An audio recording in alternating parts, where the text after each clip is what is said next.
501. Section 501. He asked if John also wanted to leave, like Gale and the others. "I don't belong here, Aberforth," John said. Aberforth led Ariana into the house.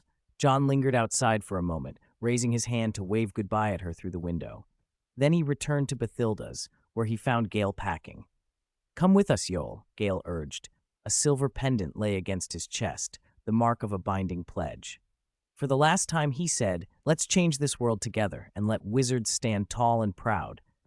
John lowered his eyes and shook his head slightly. "You never even told me your name, Gale." "Gellert," Gale answered at once, voice steady. "Gellert Grindelwald. Join me, Yoel." The man before him was exactly the person John had suspected. The more he recognized that, the more he recoiled. Gale spoke simply, trying to persuade him. "You, like us, want to change the world. You shouldn't be ordinary, Yoel." John had the sight of prophecy. He saw more than most. He could not accept this world or the future he had glimpsed. "Then I'll wait for you in the future, Grindelwald," he said with a short, inexplicable laugh. "The future you see is too small." Gale did not understand that line. Only Grindelwald would. John refused Gale's final invitation. Gale's expression flickered several times before he left Bathilda's house and went to Dumbledore's. "Let's leave together, Al," Gale told Albus. "Bring your sister. We can protect her and hide her." In Al's room, the two schemed about their departure. Aberforth had soothed Ariana to sleep. The wreath she wore seemed enchanted. It did not crease on her head. Aberforth passed Al's door and overheard the plotting inside. It was that insufferable Gale, Gellert Grindelwald. He'd assumed it was another late-night fantasy, nothing but arrogant talk. But then he heard the word that set his blood boiling. Leaving. Aberforth's feet itched. Hot anger flushed his face. "He is leaving?" he muttered, then, furious, pushed the door open. "You stole my brother, and now you want to take my poor sister?" Blinded by rage, Aberforth drew his wand out of habit, but this time he truly meant harm. "Do you want to duel me?" Gale asked, no longer patient. "You can't bear the consequences," Gale warned coldly. "No, Aberforth, put down your wand," Al pleaded. "I won't. I'll deal with this myself." "Don't stop him, Al. He needs to learn he can be beaten." Charms flared in the cramped house, and fate's gears turned. Aberforth made the first move. Gale answered in kind. Aberforth was driven back again and again. Al threw himself between them, trying to protect his brother. The three of them became locked in a chaotic tangle, Aberforth raging like a cornered goat while Al and Gale deflected his attacks. Their door burst open. Ariana, clutching her teddy bear and still wearing her white wreath, had heard their voices. This time she did not hide. Perhaps fate or a new, unwon gift kept her awake. Perhaps she simply could not bear to be left out. The duel in the room grew more intense. Al, skilled in transfiguration, defended his brother and used the puppets from the puppet box, making them spring up to intercept spells. Aberforth, wild with anger, sent stronger and heavier charms that only provoked Gale further. Gale parried Aberforth's strikes, and when he fired a shattering spell, one of Al's puppets sprang in the way and smashed to pieces. Ariana's favorite puppet was destroyed. Aberforth, already furious, cast an impediment jinx that made Al's nose bleed. Seeing Al hurt, Gale stopped holding back. Aberforth faltered under the pressure. He waved frantically, trying to deflect the incoming spells. Gale answered with a dark charm, and Aberforth was knocked to the floor. Al, still protecting his brother, blocked another spell that flashed from an uncertain direction. Spells were flying from every corner. It was impossible to tell whose came from where. Summoning her courage, Ariana slipped forward to take her brother's wand, just as she had once done before, hoping to stop the fighting. At that moment, the duel reached its climax. Gale, losing patience, unleashed a powerful charm. Aberforth countered without yielding, and Al was forced into the collision. Three brilliant lights met. The arcs tangled and sparked an explosion. Ariana stepped into the blast. Her teddy bear tumbled from her hands and she crumpled. The white wreath withered and scattered, pure flowers fluttering onto the scarred floor, a petal stuck in her hair. Time seemed to hold its breath. All three pairs of eyes in the room turned to the child struck by the blast. "Ariana!" Aberforth screamed and hurled his wand aside, stumbling to his sister. But it was too late. Ariana reached toward the white blossom that had fallen near Aberforth's shoulder. Those flowers she had picked herself, treasured in her hand, and looked up at her brother. She smiled, fragile as a filament. "Brother," she whispered, "thank you for taking care of me." Her voice was small, her smile delicate. The white flower, it seemed, would never bloom. Aberforth called her name again and again. No answer came. Al stood rooted, stunned as if struck by lead. He turned slowly to Gale, who had also frozen, shocked beyond belief. For a moment, Gale's face went white. Panic seized him. "Come with me, Al," he cried. Al only looked at him, unmoving. In Al's eyes, Gale saw everything, sudden, terrible clarity. The key to escape slipped from the lock of Al's choices. The events of this night would bind Al forever. Realizing he could not risk being trapped by what had happened, Gale fled, leaving Dumbledore's house and Godric's Hollow behind.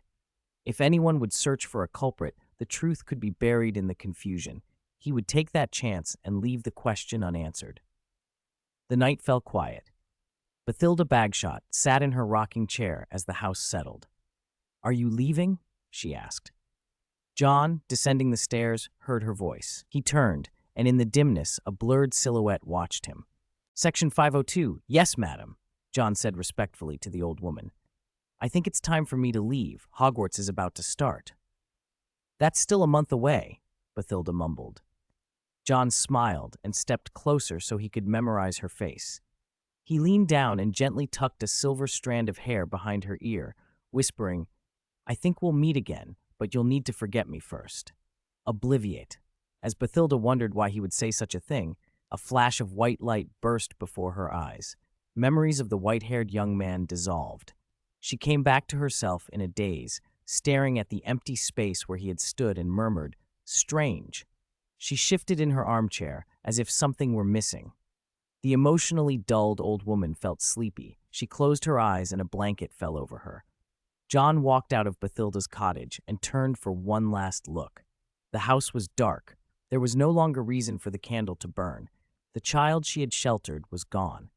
John felt a ripple of magic from the neighboring house. Someone was fighting.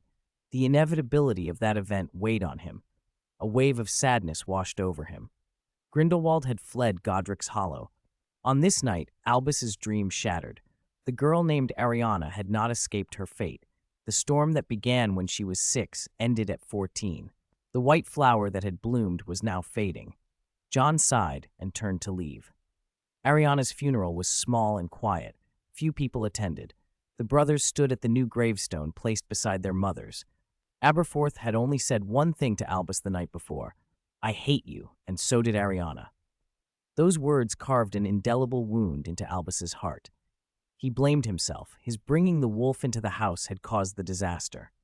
John's earlier words echoed, did the invisibility cloak bring freedom or escape? Albus trembled as he reached out and touched the pale stone. "Don't touch her!"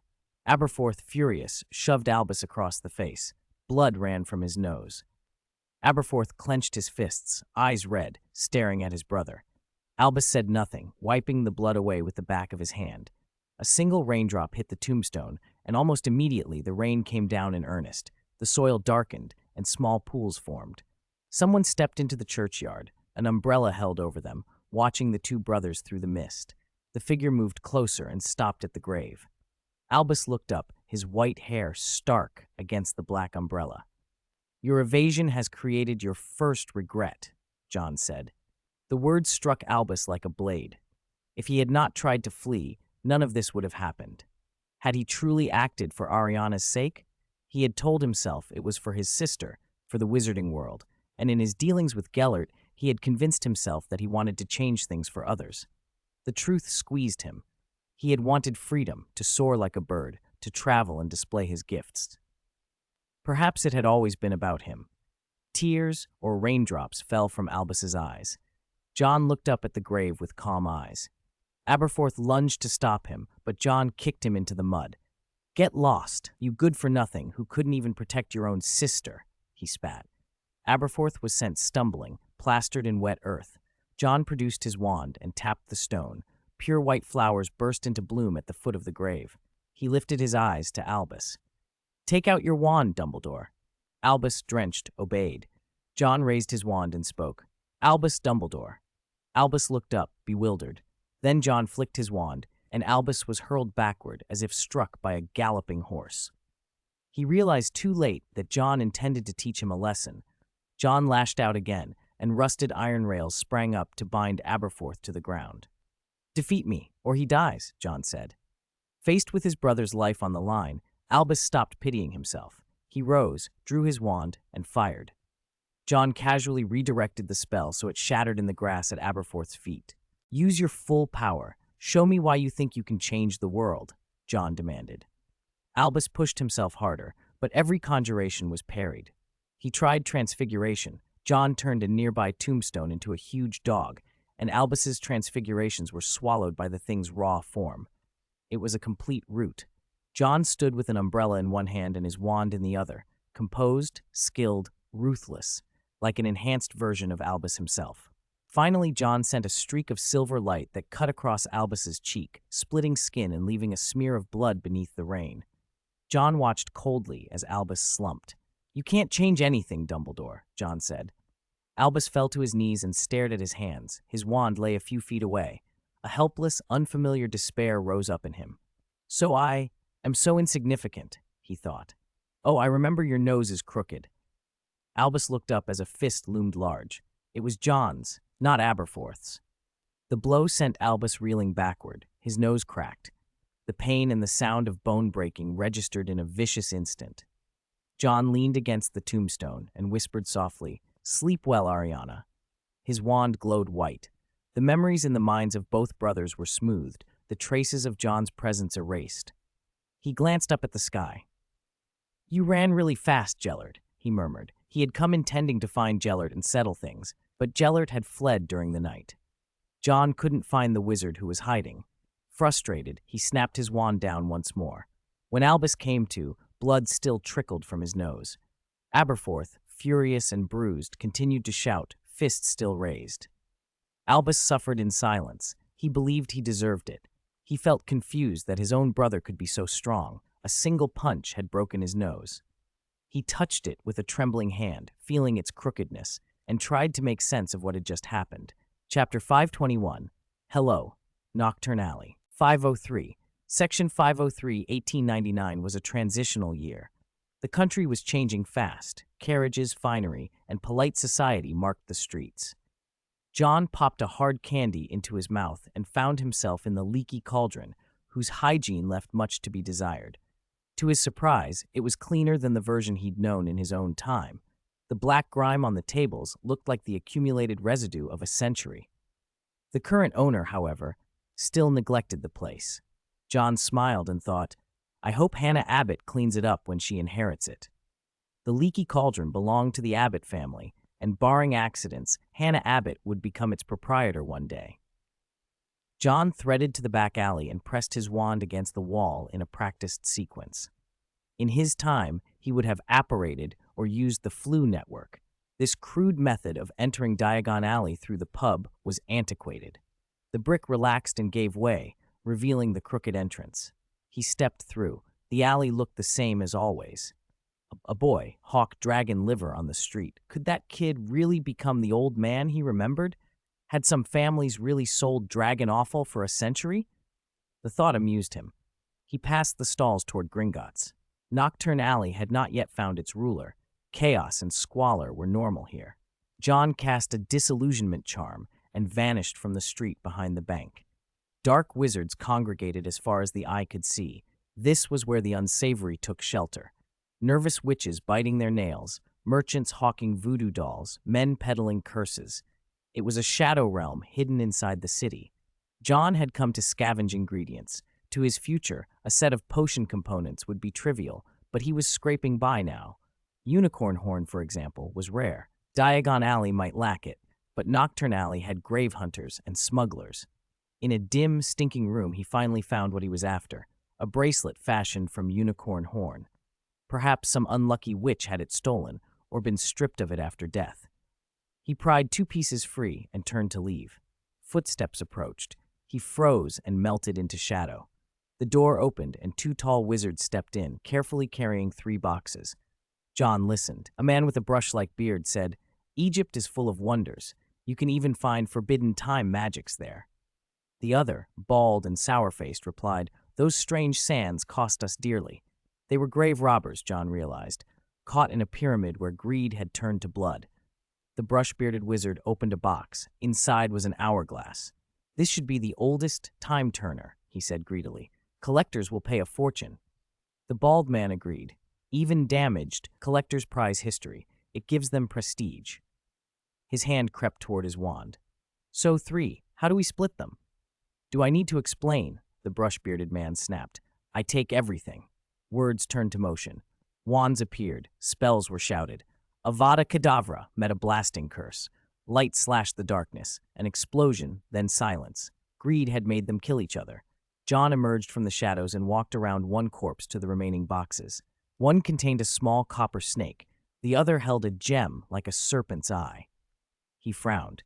As an alchemist, he recognized the workmanship, alchemical relics, ancient, the sort preserved only by a master. He picked up the damaged time-turner and examined it. It was an old model and, he judged, not for literal time travel, but for creating localized temporal fields. Useful, but limited. The 2 dead men nothing to do with him, and their end meant the room and its cache would soon be cleared out by the authorities or left to rot. Taking these items, John decided, would change nothing of consequence. The room's storage was warded, visible only to someone bearing a hand of glory, but the dead bald wizard had such a talisman on him. John had no trouble in the dark. He sifted through piles of stolen-looking goods, selected a handful of components, and clapped. An alchemical circle bloomed beneath his hands. He fused the chosen materials into a single pouch, then tapped his wand and cast an undetectable extension charm, turning the pouch into an ordinary-looking tool bag whose interior was vast. He tucked the time-turner fragments, the copper snake, and the gem inside, shut the bag, and walked back past the corpses. He closed the door on them and left them to rot. With enough materials in hand, John turned to the next task, brewing the soul potion. A soul was essential. Without it, the potion's effect would be weakened. He added one more item to his to-do list, Azkaban. Azkaban was off-limits to most, but John knew its location. He found a vacant house in the London suburbs, its owner on holiday, and set up a cauldron. He brewed a weakened version of the soul potion. After drinking it, the fog in his mind eased. His own soul, he thought wryly, had indeed been damaged. The plan was to keep taking the diluted potion until he could afford or acquire the full recipe's rare ingredients. Finding another unicorn horn would be hard. Even at this reduced strength, remediation would take months. A full-strength course, he estimated, would need about 10 doses to return his vision and senses to normal. To get those doses, he would need Dementors. He had already prepared for that. Refining the materials scavenged from Nocturne Alley, John fashioned tools to detect and capture a Dementor. He unwrapped the copper snake and inspected it. The device was a guiding instrument. After some adjustments, its mechanism stirred. The snake lifted, its tail rattling like a warning, and it pointed in a single direction, probably toward the pyramid. An ancient wizard's pyramid, perhaps. John smiled at the thought and stowed the snake. Once he had a plan for Azkaban, he would go and investigate. On the second morning, he went to the coast before dawn. The sea was empty, and the sky still black. When he had confirmed he was alone, wings unfurled from his back. Azkaban's anti-apparition wards were formidable, but crossing the ocean in the air was not a first for him. With a few powerful beats, he became a dark speck against the gray, flying toward the prison like an arrow loosed from a bow. Inside Azkaban, a Dementor that had just driven a wizard to madness by draining his joy, shivered in a way that was unusual even for its kind. It turned toward the Dementor in the next cell and communicated in their cold, whispered language. "Did you feel that sudden chill? Are you stupid?" the other hissed back. "We are cold by nature." The dark sea hid many dangers, and the night ocean was the most terrifying of them all, an endless black maw waiting to swallow anything that flew too close. Chapter 522. Hello, Dementor. Even the oldest, most seasoned sailors would be worn down by that oppressive night sea. A young deckhand had bragged to the crew that he could stay on deck alone for a whole night. The coming darkness only fueled his arrogance. But when the sun finally slipped below the horizon, the endless black and the loneliness began to suffocate him. The creaks and groans of the ship amplified in his ears until they sounded like a chorus of threat. Pride kept him from admitting fear at first, but as cold and dread crept up from his ankles and spread through his body, he clutched at the only refuge his pride would allow: the stars. He wanted to be a captain one day.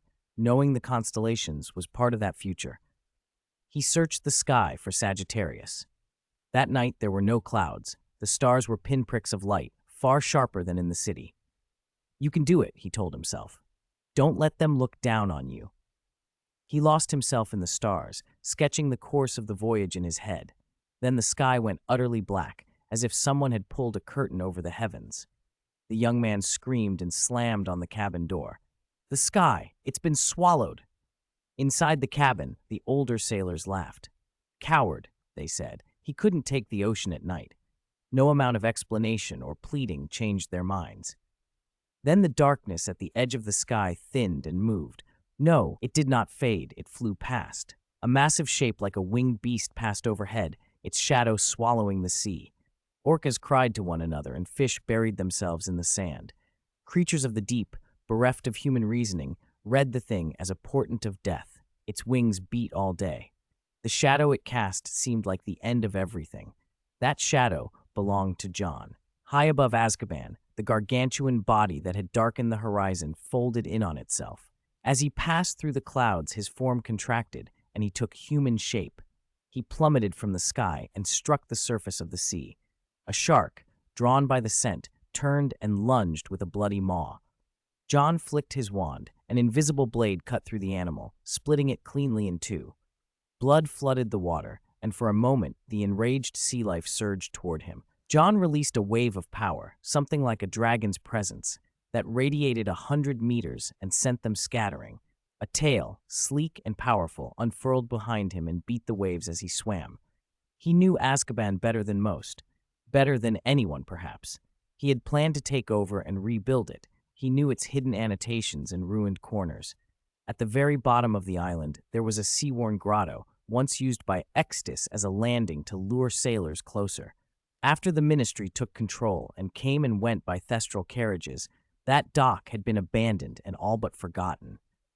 John hauled himself onto a reefed wooden hull and wiped seawater from his coat.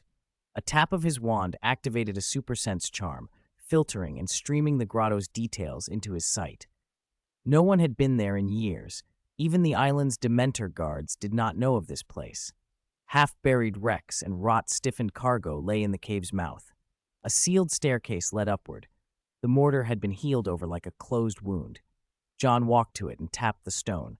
Pure white light flared, and the seal unpeeled in neat layers. "You're the Dementor catcher," he muttered. From a small satchel at his belt, he produced a number of red and white spheres and sent one spinning into the dark. It hit a beam, bounced, rolled, and clung to the stair when it found a seam.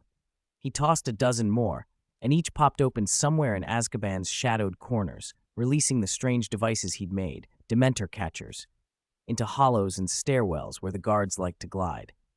Having set the traps, he clambered aboard a beached merchantman and went below. Everything inside smelled of mildew, rotted rope, mold-blurred crates. He toppled a chest, and a scatter of ornaments and jewelry spilled out. The ship's true treasures were a stack of cracked porcelain and a tin of ruined tea. No skeletons, no bodies. Extus had long since carried off the living things for whatever experiments he had in mind. John let his eyes linger for a moment on the ruined cargo and thought of power and those who sought it. Gale's words came back to him, about changing the world. Wizards had terrible, limitless strength. The more power they gained, the more extreme their methods became. Gale had wanted to reshape the world. Because he could not simply kill all muggles, his only path was to make the world fear wizards. His followers would take his ideals and sweep across Europe. John considered, in the dark and the damp, what people like Gale produced. Idealists who burned themselves out pursuing impossible ends. Only a stronger adversary, he thought, could check such tides. He spent the night in the grotto. Outside, Azkaban convulsed. To the Dementors who patrolled the prison, the sweetest music was the sound of prisoners losing hope. The nightly howls were a ritual, a proof of their feeding. A Dementor drifted through the cells, sucking happiness from a man huddled on a slab until the man was a motionless husk. The creature wiped its lip and moved on, sensing another presence, something that radiated feeling where nothing but despair usually was. It hunted for the source, happy at the prospect of finding fresh nourishment and delivering the fatal kiss. It found the place and felt, then panic seized it. Black threads, sudden and cold, wrapped around it. They coiled and tightened, dragging it into a shadow.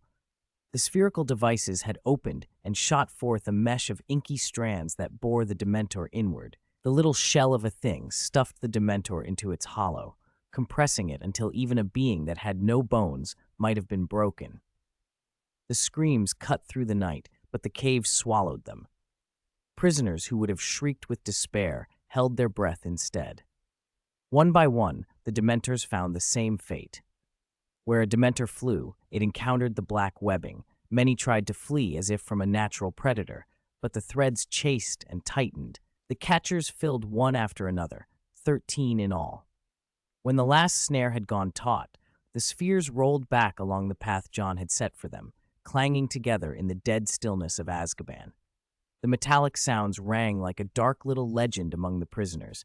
To anyone beyond the island, it would have sounded only like another breakdown in the asylum. At sunrise, John opened the sealed wall again and arranged the spheres before him. They were neat and red and white, 13 of them. He pressed the button in the center of the first. It clicked and opened, spitting out a Dementor. It emerged in a snarl of cold, expecting freedom, but then it saw John's face, smiling. "Hello there," John said. The Dementor froze. It did not recognize him, but it recognized the black threads that had ripped it apart.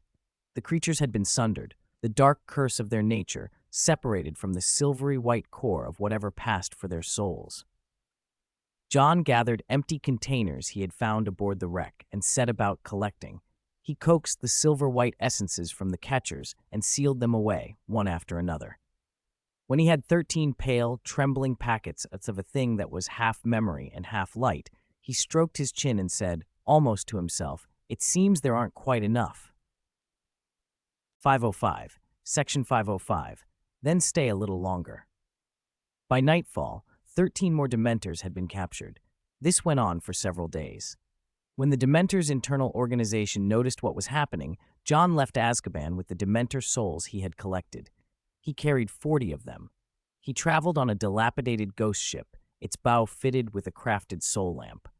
Though the ship looked wrecked, it never took on water. John had fixed a copper snake to the rudder. The enchantment woven into it guided their course. He planned to visit a pyramid rumored to contain time sand. The ghost ship sank beneath the waves and slipped away unseen. Chapter 523. Hello, Egypt. On the shore of Alqusair, a young man with curly brown hair and deep-set eyes embraced his girlfriend under the night sky. "Do you know Moses once led the Israelites from here, parting the Red Sea to reach Canaan?" he asked, showing off his knowledge. "It's just a legend like the Flying Dutchman," she replied with a bright smile. No, Moses was a real person," he insisted. As an Israelite, he held fast to the story of the Holy Prophet. The girl, raised on seafaring tales, preferred skepticism. Their playful argument heated up, neither willing to yield. Suddenly, she cut off mid-sentence, eyes widening. She pointed toward the sea and covered her mouth. He felt smug, ready to resume their quarrel. "Don't worry, darling, I won't look down on you for." She slapped him across the face and hissed, "Look!" He turned. A faint blue light had appeared on the water. First a warped mast, then tattered strips of cloth that had been sails, then a hull. A black ship rose slowly from the seabed. The blue glow came from a container at its bow. A young man on deck wiped his wet hair. The steam of a spell dried it instantly and brushed white salt crystals from his clothes. The couple stared, mouths open. The Flying Dutchman?" the man stammered. John saw them, and as the ghost ship drew nearer, waved. The copper snake on the rudder slithered up and coiled onto his palm. He lifted the soul lamp. The ship instantly reverted to a broken hulk and began to sink.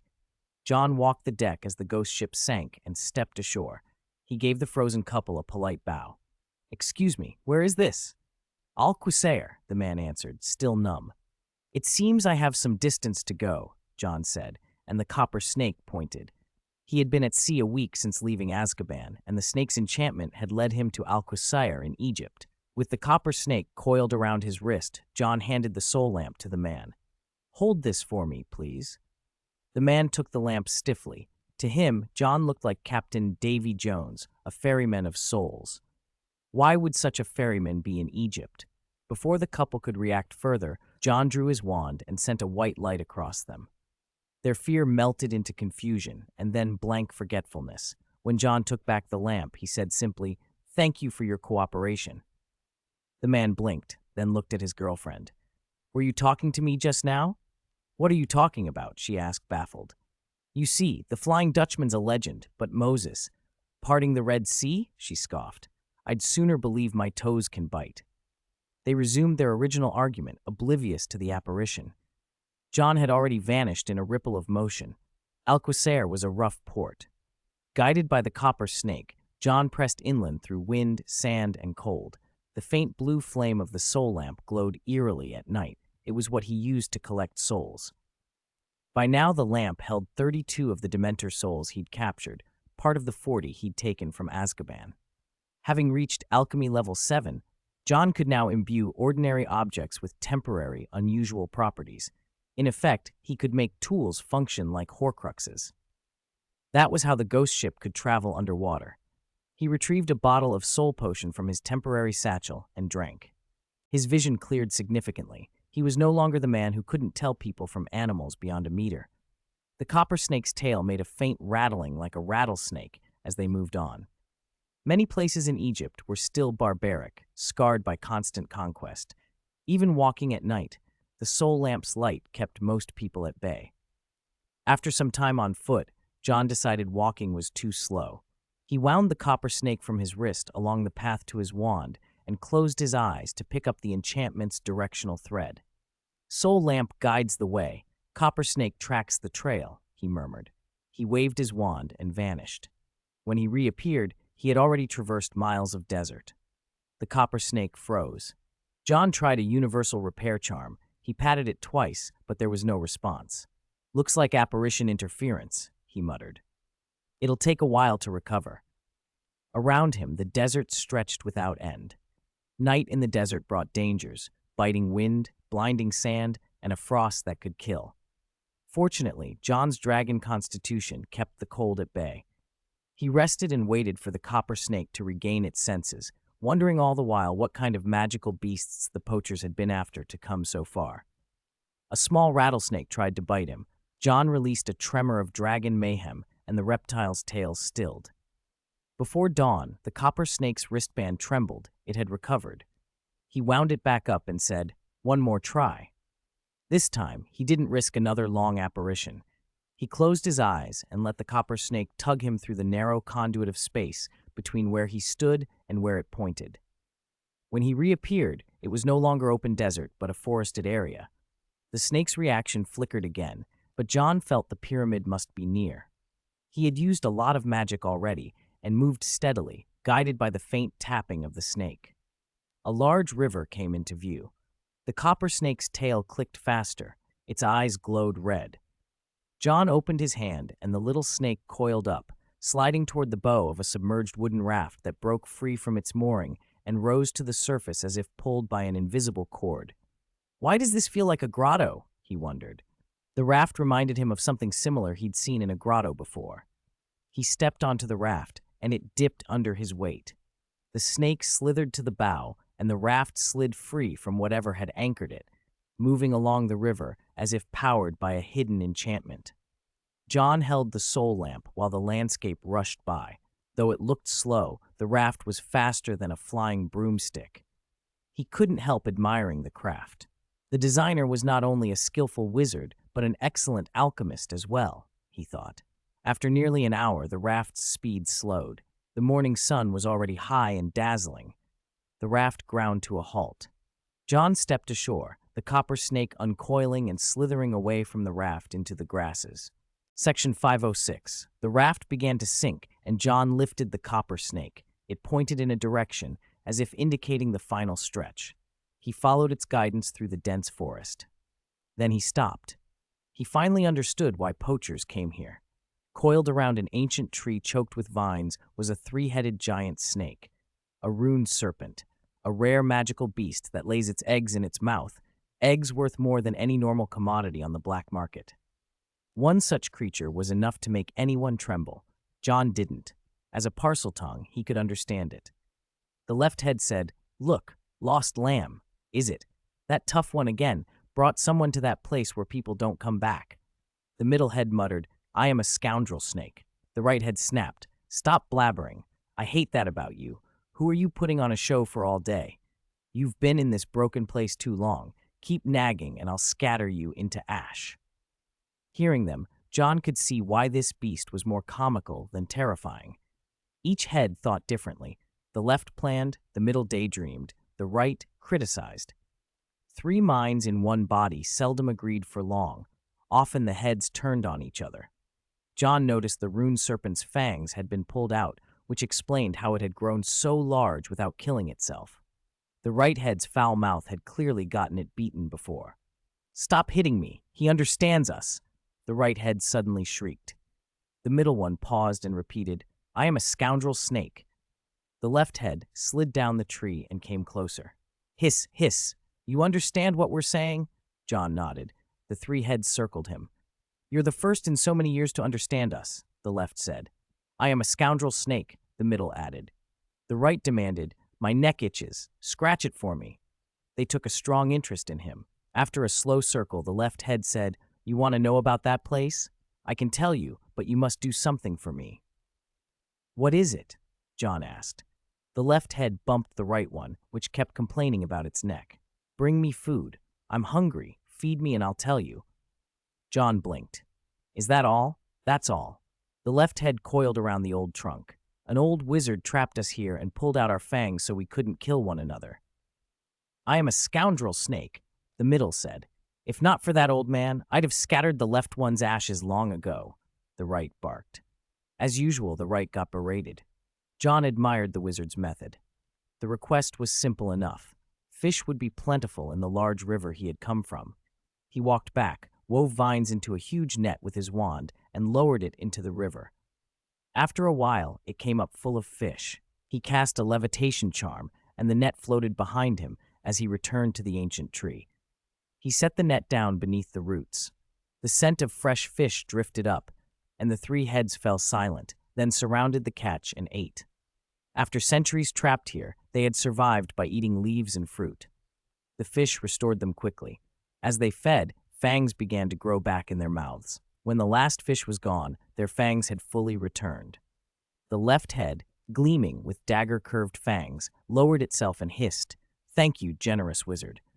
Then it lunged at the right head before the latter could react. The middle head joined in. Two heads clamped down on the right's throat and bit. The right shrieked as the other two tore into it. Its head was ripped off and blood sprayed everywhere. The scene was brutal. With one head gone, the remaining two bled, but were livelier than before. "I've endured it long enough," the left said. "As payment, I'll tell you how to enter." It moved away from the tree. "This is the entrance, but you need a snake eye to see it." A snake eye. John dug into his temporary satchel and produced the snake eye gem. The left head regarded it with surprise. "You're lucky. Place it over your eye and you'll see." As the rune serpent's voice faded, the left head warned softly, "Remember, don't touch those treasures. They'll curse you." The middle head predictably said, "I am a scoundrel snake." The rune serpent, having lost too much blood, slowly lost vitality. John looked at the ruined three minds and thought, mutual torment or mutual destruction. They had existed together for centuries with no affection. He opened the middle head's mouth and small, pebble-sized eggs tumbled out. 6 of them. Rune serpent eggs, laid in the mouth when the creature was well fed, were valuable for potent potions. He placed them in his satchel, then pried out the right head's fangs. Those were the only extremely poisonous set and were worth a lot too. Satisfied, John followed the left head's instruction and held the snake-eye gem over his eye. The vine-choked trunk changed under the gem's view. An opening appeared where there had seemed to be only bark. He lowered the gem, reached out and touched the tree, only solid bark. He lifted the gem again. This time his hand passed through the trunk as if it weren't there. He stepped inside. As soon as John vanished beneath the tree, the rune serpent's flesh shriveled into bones. They had already been dead long ago. Some old magic had merely held their forms. Beyond the hollow was a desert. John set the snake-eye gem aside, and the copper snake on his wrist vibrated. Instead of curling on his wrist, it plunged headfirst into the sand and darted away. John followed. The sand stretched out endlessly. The copper snake kept moving until finally it stopped. John looked up and saw at first nothing but dunes, no pyramid. He picked up the snake-eye gem and peered through it.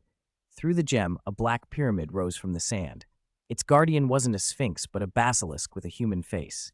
John frowned, set the snake-eye gem and his soul lamp down, and drew his wand. "Specialis Revelio," he intoned. The basilisk's carved body at the pyramid's facade began to move, twisting into a figure eight.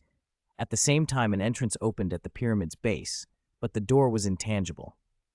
John stepped forward and touched it. His finger passed through as if through mist. He tried the revealing charm again, but it had no effect. A tool is needed, he realized. The copper snake was for finding, the snake-eye gem for seeing, and the last item must be for entering. He reached into his satchel and took out the empty hourglass. It was damaged, probably smashed by poachers centuries ago, but it was the last piece. Section 507. He reached the door and found he couldn't get in. For a moment, John was speechless. Then he smiled. "Fortunately, I'm an alchemist." From the darkroom, he'd taken enough materials. He sat cross-legged and set them out, using the golden flame in his hand to melt and reshape them. The original hourglass body should have been made from underground crystal, which he didn't have, but he could synthesize a vessel to hold time's power from other materials. He took a soul lamp and injected it into the hollow. The lamp collapsed into silver-white sand that flowed inside the glass.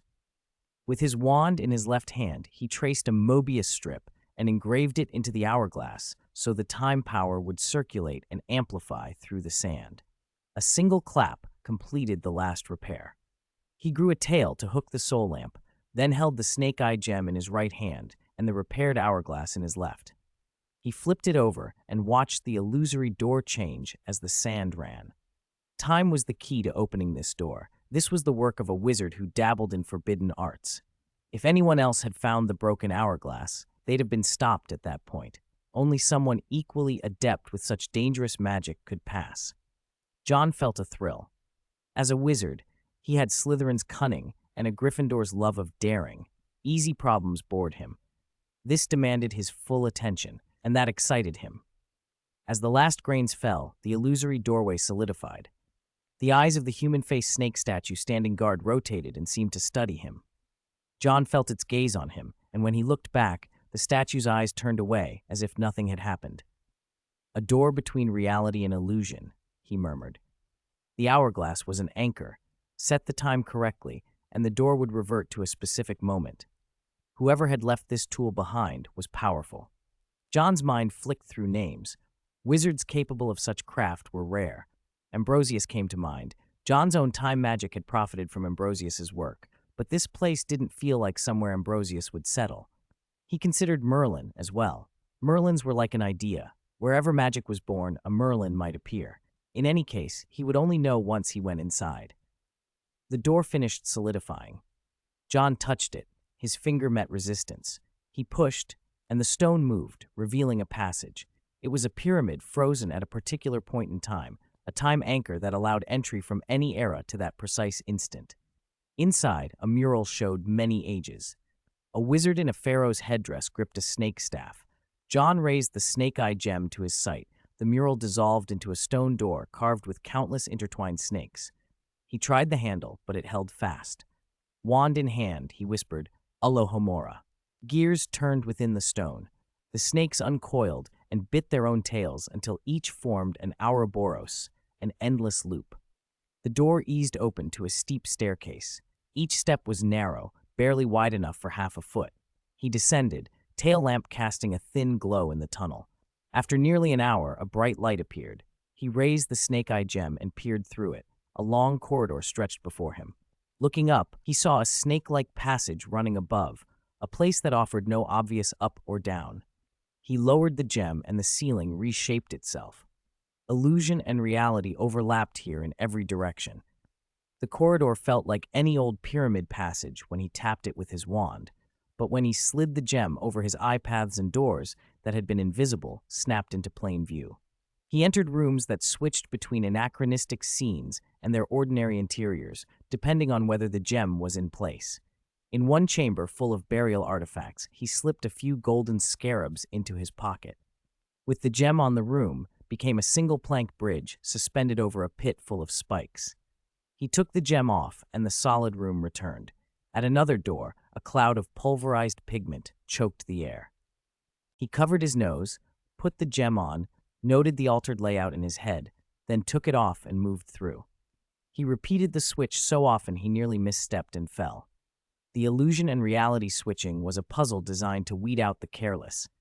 Eventually, he reached a stone bridge leading to a pillared stone house, its interior piled with treasure. He paused before the glittering mountains of gold. Instead of rushing forward, he tapped the floor and cast Super Sense. The entire chamber flooded his vision, mechanisms concealed beneath the gilt, weights and counterbalances tied to the stacks of coins. Remove too many coins and the traps would spring. A caption nearby loomed, "Greedy person, you should learn to give up." John snorted inwardly. Warnings like that were rarely heeded. He moved toward the heart of the chamber and planted the snake-eye gem over the flat floor. Beneath it, a downward passage opened. Doors appeared on the pillars around him, and the warning changed: choose to face or to escape. Without hesitation, he jumped through the opening. He fell into a cushion of what felt like hundreds of stacked quilts. When he looked down, he saw the floor under the quilts was covered with vast snakeskins, layered one atop another, making every step slippery and treacherous. He put the gem down, and the scene shifted. The soft quilts gave way to a bed of bones, shattered as if by reducto. John realized he must have let the gem slip during the fall, triggering a destructive illusion that smashed the fragile ground beneath. He stepped over a skull and watched a path form before him. Through the snake-eye gem, that path had been a dead end, with a bottomless chasm cutting it off. On the far side stood a statue. He took the real, narrow route, and the corridor reacted. Mechanisms clattered into place, and bones sprouted along the sides like grim hedges. The traps were designed to unsettle and slow intruders, but John had trained for this. He moved with the surety of a skilled wizard, using every trick he knew to avoid the mechanisms and press onward. 508. Section 508. As long as all the mechanisms were destroyed, they might as well not have existed. John dragged his wand in a quick arc. A white streak of lightning flashed out, and the traps along the passage all snapped into action. The light shattered each mechanism as if they were made of glass, and the path became safe. He walked past the ruined guillotine. Now only its axe handle remained, and reached the far side of the chasm. He picked up the snake-eye gem. The statue before him resembled the human-faced serpent he had seen outside the pyramid. The human face was an old man with a long beard and a purple hat. Deep carved wrinkles gave the stone an uncanny realism. Unlike the 8-shaped statue outside, this human-faced snake stood straight, like an upright wand. Behind it stood a giant hourglass, severely damaged, its time sand long gone, just like the one in his hand. As he studied the scene, he noticed something else: a gigantic serpent skeleton. Flesh had long since decayed away. This creature had clearly been the pyramid's guardian. Time had taken its toll and left only bones. Judging by the skull and fang structure, John's trained eye concluded it was a basilisk. He circled the skeleton, stroking his chin. A basilisk of this size must have lived far longer than the Hogwarts specimen. If even a basilisk could die of old age here, how ancient was the owner of this place? He muttered aloud, more to himself than anyone else. Besides Salazar Slytherin, there's only one other wizard I know of who bred basilisks. On the list of the world's top 10 dark wizards, he remembered a name as infamous as Extus. Worse, perhaps. This man had pioneered a magic everyone called utterly evil, the Horcrux, splitting a soul to cling to life, a dark genius whose crimes outlasted him. He had used toads to hatch eggs and breed basilisks. He had been the first to create Horcruxes, and even in John's age, no one could confirm his death. He had invented curses that still stained the wizarding world. This was not an Egyptian pyramid at all. It belonged to an ancient Greek wizard, the one who topped that dread list, predating even the founders of Hogwarts and the Brothers Three. Herpo the Foul, John said slowly, looking up at the human-faced serpent. If Herpo's Horcruxes still survived, immortality would have been within his grasp. Chapter 526, Hello Basilisk. Now I need to use the hourglass again. John unhooked the soul lamp. A silvery white wisp of soul rose from it, and he guided it into the hourglass. The golden Mobius band within began to flow. He flipped the hourglass. The scenery around him quivered and rewound. The ruined stones smoothed and repaired. The flaked fragments on the human-faced serpent slid back into place, and the giant hourglass mended itself. As the hourglass refilled, golden sand accumulated at its base. The small hourglass he carried glowed. So did the great one. One turn would return this ancient tomb to the time when it had still breathed. This time turner's range is large enough to cover the whole pyramid, he murmured, impressed. A time turner typically shifts a person to a chosen moment. This construct, however, moved the entire pyramid back to match a past anchor point. The mastery of temporal magic here was staggering. John walked around the massive hourglass to its base and tapped it with his wand. Flip, a tug of magic caught the urn. The colossal device groaned as supports strained, and the midsection turned with immense difficulty. The rotation lasted 10 minutes. Finally, it inverted, and golden quicksand poured from the top to the bottom. The first grain of time sand fell, and a golden pulse radiated outward, suffusing the pyramid. The effect spread through the passages like ripples. In side halls, figures moved as if played in reverse. Rewinding at the rate of 1 year per second, John calculated, watching the restoration speed across centuries compress into minutes. The pyramid reshaped itself into its 1,000-year-old glory. Faded stones regained luster, floors were paved with gold, and treasures emerged from buried caverns in cascades of light. From the depths, a waterfall of time sand flowed upward, restoring what time had eroded. As the last sharp golden pinnacle settled, John could at last see the pyramid as it had been, a structure of accumulated treasure and condensed time sand, reappearing into the present with a single turn of the hourglass. The human-faced snake's body slowly curved into a question mark shape. Time sand hung in the air like a river. This place held more time sand than the Ministry of Magic itself. A special temporal domain formed, frozen in the past. Even without the snake-eye gem, John could now observe the 1,000-year-old scene. He dropped his worn time turner into the shimmering flow. Like dipping a cup into water, the time turner filled with time sand when he drew it out. Goal achieved. John looked up at the human-faced serpent and moved toward it. To his surprise, the statue seemed to breathe. "It's moving," he thought. A hiss came from behind the stone face. "Hungry." The sound rolled through the halls.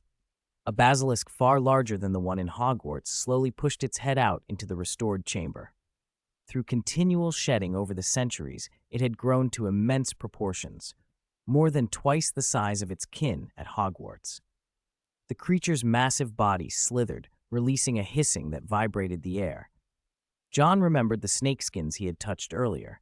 They had all been molts from this very animal. Judging by the gilded fragments near the skeleton, the basilisk had likely eaten many of the pyramid's inhabitants and even swallowed some treasures by accident.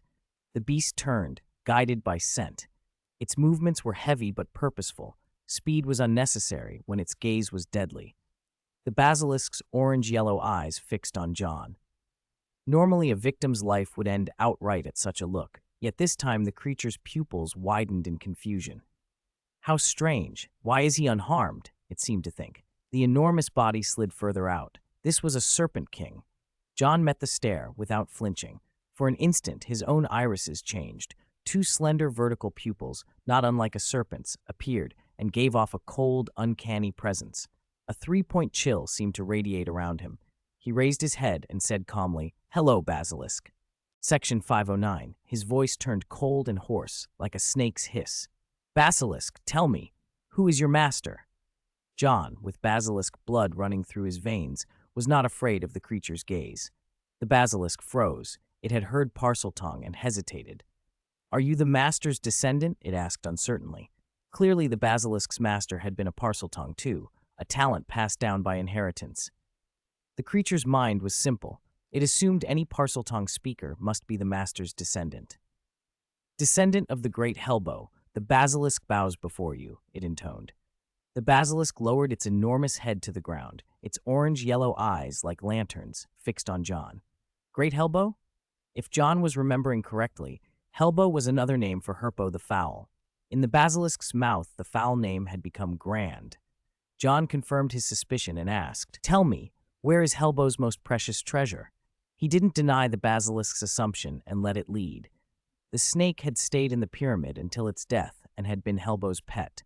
Apart from Hellbow himself, nothing knew the pyramid better. "I obey the instructions of the great Hellbow's descendant," it said without question. Like Slytherin's basilisk, it obeyed only Parseltongue even after 1,000 years, either loyalty or foolishness. It checked its hunger and turned, moving past the human-faced serpent statue. "Those piles on the broken cliff were not the true treasure," it said. Confident and bold, John followed the basilisk that could have swallowed him whole. As they passed the human-faced serpent statue, John paused. Something about the statue's pose seemed slightly different. He raised his wand and whispered, "Specialis Revelio." Nothing changed. John put the thought away and followed the basilisk's lead. After he had gone, the statue's previously closed eyes opened, as if suddenly alive, a pair of watchful eyes fixed on John's retreating back. The basilisk reached the base of the giant hourglass, where a pit gaped open. The pit led into a tunnel, smooth as glass, and the basilisk shoved its head into it. John grabbed the snake's tail and let himself be pulled into the pipe by the creature's downward force. The basilisk moved swiftly through a network of tunnels that branched through the entire pyramid, Hellbow's defense system, designed to let the basilisk patrol and strike intruders. What Hellbow had not expected was that an intruder would use those pipes to get to him. They traveled for an unknown length of time. When they emerged again, the grand statues and wide halls were gone. They stood in a small chamber, clearly a treasury. It was cramped, so narrow that once the basilisk entered, only John could squeeze past. In the most prominent place lay a black leather-bound book radiating a dark aura. "Greek," John murmured. He did not touch it, but opened it carefully with his wand. The pages held Hellbow's evil curses, among them detailed instructions for a terrifying process, the creation of Horcruxes. John studied the method and scoffed at some of Hellbow's choices while admiring his ingenuity. "Unprecedented in the realms of time and soul," he said softly. A wizard active before 100 AD, Hellbow had been terrifyingly clever, an earlier, differently focused version of Voldemort. John explored the rest of the treasury and inspected the adjacent alchemy room. A damp, ancient smell rose from cauldrons whose contents had long since congealed into grime. Potions from ages ago clung to the bottoms of vessels, reagents and specimens lay about, but time had reduced most of them to dust at the slightest touch. Hellbow had performed experiments here. A red-stained table testified to his cruelty. Over 100 magical creatures had been dissected on it. John picked up a fang and from its shape deduced it belonged to a vampire. He was researching blood curses, John concluded. The direction of Hellbow's work resembled John's own interests, but Hellbow seemed intent on biological modification through blood. Different goals, similar means. Hellbow, the Greek wizard in Egypt, had been methodical and ruthless. Back in the treasury, the basilisk lay curled and hollow-eyed from long starvation. Besides the black book, the chamber held 3 other items: a golden scale, a key-shaped golden scepter, and a mask. John lifted the mask, an Egyptian funerary mask inlaid with gems and colored glass, the kind worn by pharaohs after death. It fit the pyramid's theme perfectly. There were only those 4 artifacts. John examined them one by one. When he opened the black book again, a familiar, tempting sensation washed over him. The pages contained a fragment of a soul, much like Voldemort's diary, one reason the book had been preserved. The soul within kept the book from decaying. He tapped its cover and felt the magic trying to lure him into learning its contents, a Pandora's box that could unleash disaster. "You don't know, do you? I'm not unlike you," John said with a crooked smile as he looked at the book. "My achievements in the realm of souls aren't inferior to yours, Hellbow." He looked at the basilisk and issued the command in Parseltongue. "Leave this room." "As you command, descendant of the great Hellbow," the serpent replied, and burrowed back into the pipe. John held his palm a short distance above the black book, and let his fingers sweep over it. Its soul was even weaker than Voldemort's. He pointed his wand and sent a blasting curse at the book. Red light struck it, but the book remained unharmed. He tapped his wand again, admiring, "To still have such defenses after 1,000 years, you truly deserve to be counted among the greatest dark wizards." Although the book was immune to ordinary magical damage, John's interest was more than academic. It held Helbo's accumulated wisdom. With a flick and the word ferula, the book wrapped itself up as if bandaged. John lifted it and cast several isolating spells. Helbo had been clever.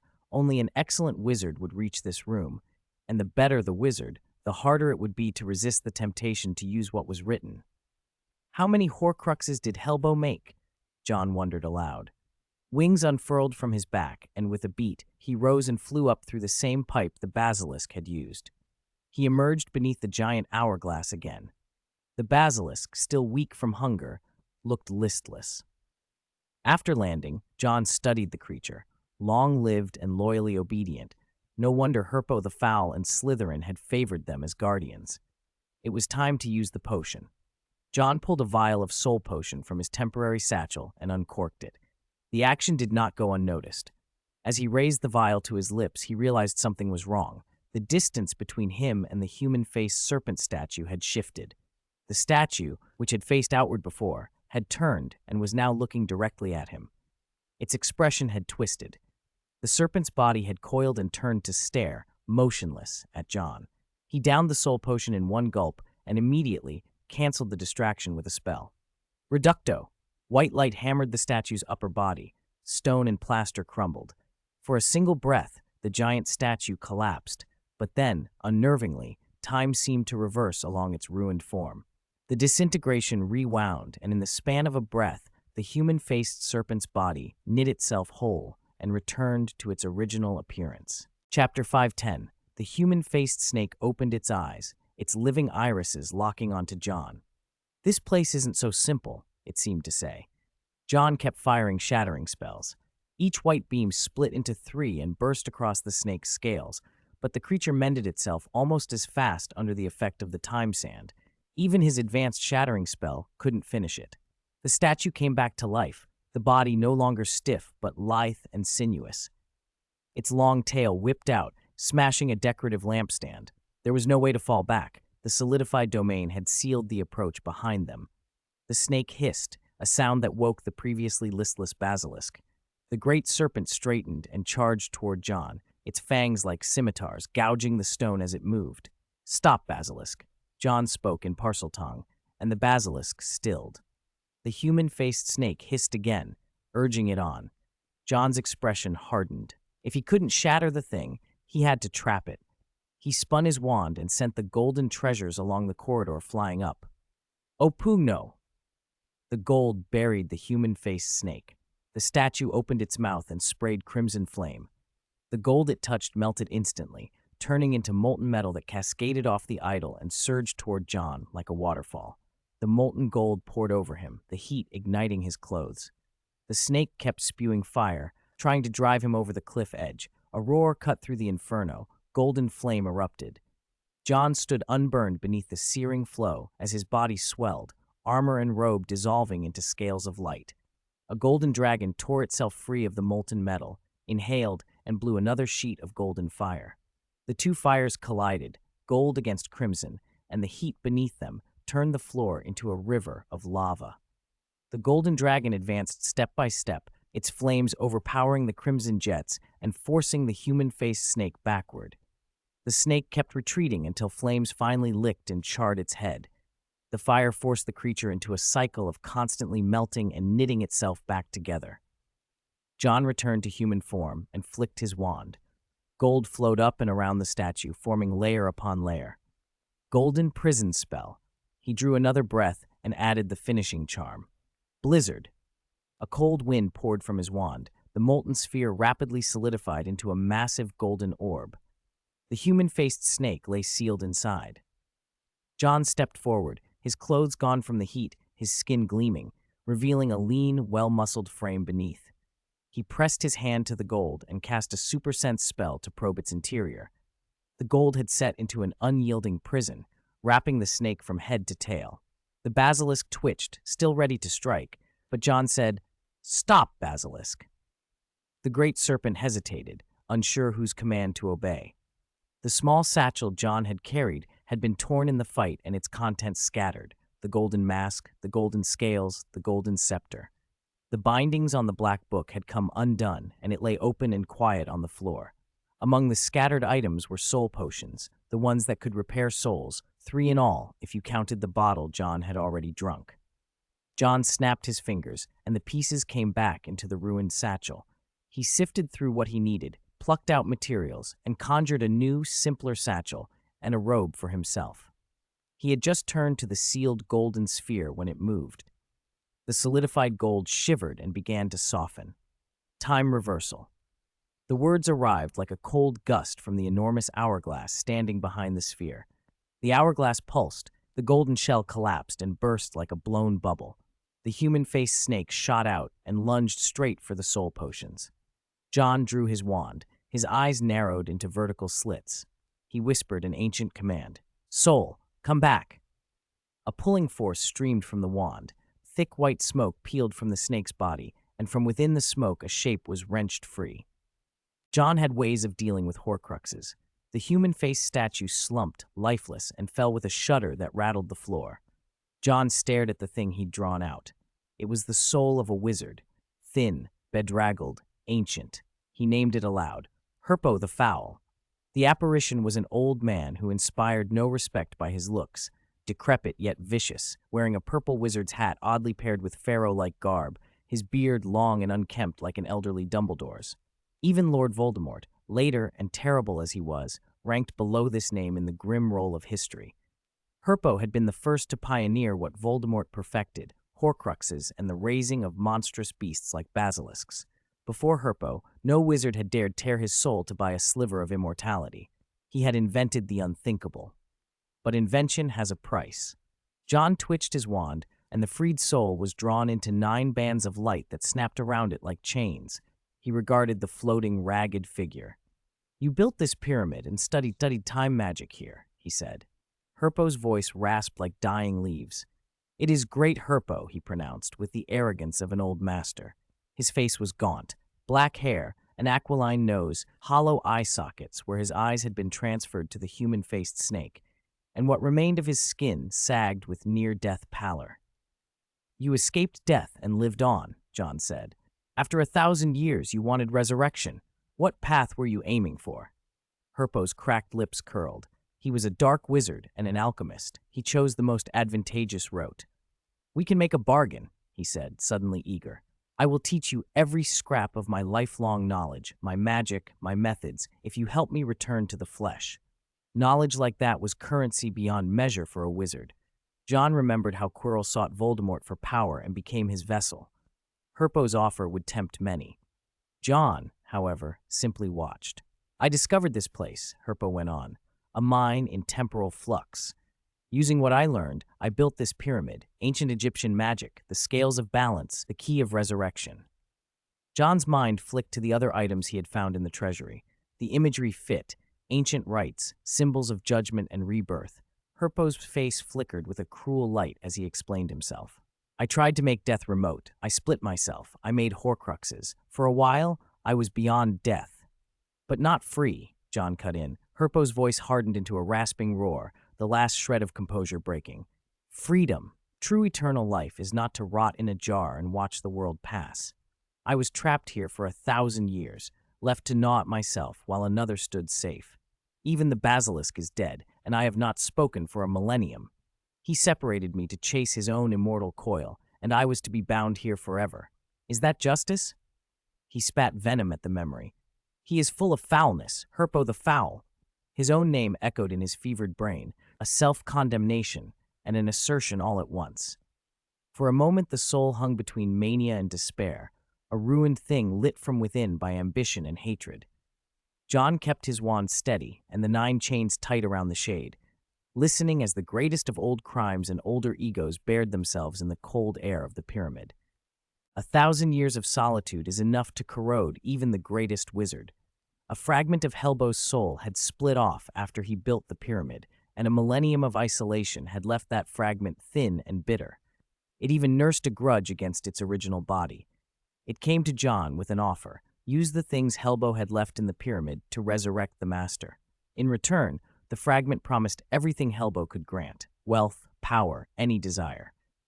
"Help me," it rasped, "and I will grant your every wish. The great Helbo can make it so." John applauded softly. "That is tempting," he said. "But one question: if Helbo prepared everything for his resurrection, why didn't he resurrect himself?" They had found all the items for resurrection in the treasury. Helbo had lived here, and there were signs of life. Yet he had chosen death. The snake-faced fragment balked. He realized his flaws, but he did not have the time to perfect them. John remembered the blood curse experiments he had seen. He understood that Horcruxes were flawed, John said. So in his later years, he tried to perfect them. He wanted a Horcrux that could think, that could fix what splitting the soul had broken. He hoped one of the Horcruxes would find a way around the curse before he ever tried to return, but his plan failed. He lifted the black book in his hand and looked the fragment in the eye. The soul in that pyramid must have split off later than yours, which is why it's weaker, but Helbo misjudged what his Horcruxes would become. The human-faced snake recoiled. "What do you know? This is great magic," it hissed. "1,000 years later and I still live. That is magic." John did not deny the feat. He was more interested in the knowledge and the soul itself than in honoring some dead wizard's pride. He tucked the soul potion into his satchel with a casual motion and smiled. "Compared to what you know, I want your soul more." Oxio Soul Lamp. John called the incantation, and the soul lamp that had fallen off the cliff flew into his hand. It glowed faintly, full of imprisoned voices. As an expert in soul magic, Helbo's fragment stared at it, suspicion and fascination warring on its face. Turning souls into an unquenchable lamp was a kind of Horcrux, but different. John's Horcrux held other people's souls. "How about I find you a new home?" John asked. The fragment floated toward the lamp, shrieking. The sound stung, but John was unmoved. He tapped the soul lamp, and the captive souls burst out like silver threads. They streamed toward the fragment and pulled it inside. Dark blue fire licked, then stilled. The lamp settled, silent. Where the human-faced snake statue had stood, nothing remained but dust and a slow dissolution of carved stone. John eyed the lamp and calculated. Helbo's fragment would be valuable, more notorious even than Lord Voldemort. He had made a deal with death itself. As the last echo of the fragment faded, the statue's destruction set off a deeper alarm in the pyramid. A thin crack appeared on the giant hourglass that dominated the chamber. It spread like a vein, running up the glass. With a thunderous shudder, the hourglass burst. Golden ripples unfurled, and the river of time sand lost its containment. It rushed for John like a burst dam. Using the human-faced snake as the core, "Helbo, you really outdid yourself," John muttered. The time sand surged, a living torrent. John swore and abandoned ceremony. He spun and ran for the exit, and for the only living thing that could move him faster through the maze. "Leave the pyramid," he ordered the basilisk. "At your command, great descendant of Helbo," the giant serpent intoned. The basilisk dove into the passage beneath the ruined hourglass. John seized its slick neck and flattened himself against its back. Time sand poured after them, warping the space it touched, turning corridors into flickering echoes of themselves. The winding passage slowed the flood somewhat. The serpent knew the tunnels well and could always twist into a path that the sand could not immediately devour. Outside the outer rings of the pyramid, the structure began to give way. The pyramid collapsed in a cascade of stone and time. John rode the basilisk through a labyrinth of courtyards and pipes, crumbling stairwells and collapsing halls. When they reached the upper level and burst into the open, cracks spidered across the surrounding pillars. The time sand exploded out in a surge and coalesced into a vast, shifting face that scowled down at them. "Leave my things behind," the sand murmured, the voice of Helbo's final enchantment. Wherever the sand flowed, time frayed. Images flickered in and out of existence, the past and the present overlapping. The flood sought to swallow John entirely. The passage they needed winked out, and the basilisk lurched. John drew his wand at once. The basilisk's cry was a drumbeat in his chest, and their bodies rematerialized in the previous position. Even apparitions messed up, he panted. He drew a Mobius strip in the air, a loop of time-twisting magic, and forced the advancing sand back a little. Sweat beaded on his forehead as the Mobius brightened and then snapped under the strain. Sand drove forward like spilled gold. The path ahead collapsed, blocking the serpent's way. John's wand flared with white light and spat an arc of electricity that pulverized the rubble. "Run upwards," he shouted. The basilisk coiled and dove into an ascent pipe. Moving upward slowed the sand's advance, buying them a few heartbeats. John loaded a shattering spell and hurled it into the warped corridor. The spell plunged into the time quagmire and hung there, slicing at threads of stilled seconds. Time did not unweave easily. John changed tactics. Instead of trying to outrun the sand, he tried to collapse passages behind it. He blasted supports and brought a corridor down, hoping to bottle the flood. The collapsed passage folded back on itself and, as if the pyramid objected, reknit into its original form. The basilisk shot out into a higher corridor, now moving faster, its body sensing danger. Ahead, the time sand formed a grotesque, gaping mouth and poured into the pipe like a tide. It engulfed everything in a whirl of old memories and half-formed futures. From that chaos, a swooping evil, a warped, winged creature, fell, thrown loose from the storm of times. It lunged at John. "Blaze a trail," John spat, and invisible blades carved through the creature, shredding it mid-flight. Bottles and jars on the corridor shelves shattered from the shock. Something that had been preserved inside them, dead animals, twisted into flesh again by the time warp, flung themselves at him. He drove them back. An erumpent charging from a side tunnel paused under the pressure of death's gaze and toppled. They climbed toward the pyramid's apex. The basilisk's tail brushed the time sand and began to corrode. Flesh fell away in glistening shreds. Scale followed scale until the great serpent was little more than a skeleton moving with terrified momentum. John slid forward and stepped hard on the basilisk's skull, using it as a spring. He pushed off and wove flight magic into himself. Feathers, no wings, sprouted from his back, and he launched upwards, the wind snatching at his clothes. Time sand accelerated, as if enraged by his escape. The pyramid itself was becoming an apocalypse. Pillars fell, frescoes peeled in mid-scene, statues fractured into time fragments that dissolved into dust. John burst through into a tomb chamber and slammed a Mobius strip across the entrance to lock the sand out. Then, in one swift motion, he inverted his wand and drove it into the ground, anchoring a last desperate spell to hold the tomb against the storm. Chapter 512, Eternal Land. Golden light fanned out over the ground, and a giant Mobius strip sealed the area.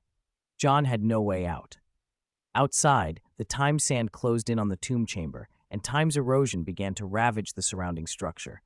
Passageways inside the tomb collapsed and broke away, and the chamber itself began to fall. The time sand chased him down through dozens of broken corridors.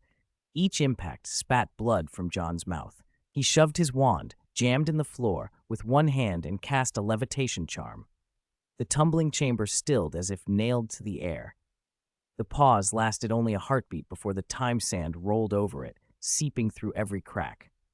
"With this much time sand, it's either you or me," John muttered, his face hardening. He lifted the soul lamp. "I wanted to save it, but there's no other choice." He set the lamp out and planted his left hand on his wand and his right on the soul lamp. His eyes narrowed to vertical slits. Black filaments streamed from his right hand into the lamp as he pulled souls out. Then he uncorked a bottle of soul potion and forced it down his throat. He clapped his hands, liquefied a rune serpent egg, and swallowed it whole. His reactions sharpened. Magic surged through the lindenwood wand, and hairline cracks spidered across it. "Time joined with soul, raw magic, and the soul-eating curse," he whispered. Losing the support of the Mobius strip, the tomb was instantly chewed by time sand. When the sandstorm thinned, John stood at its center, surrounded.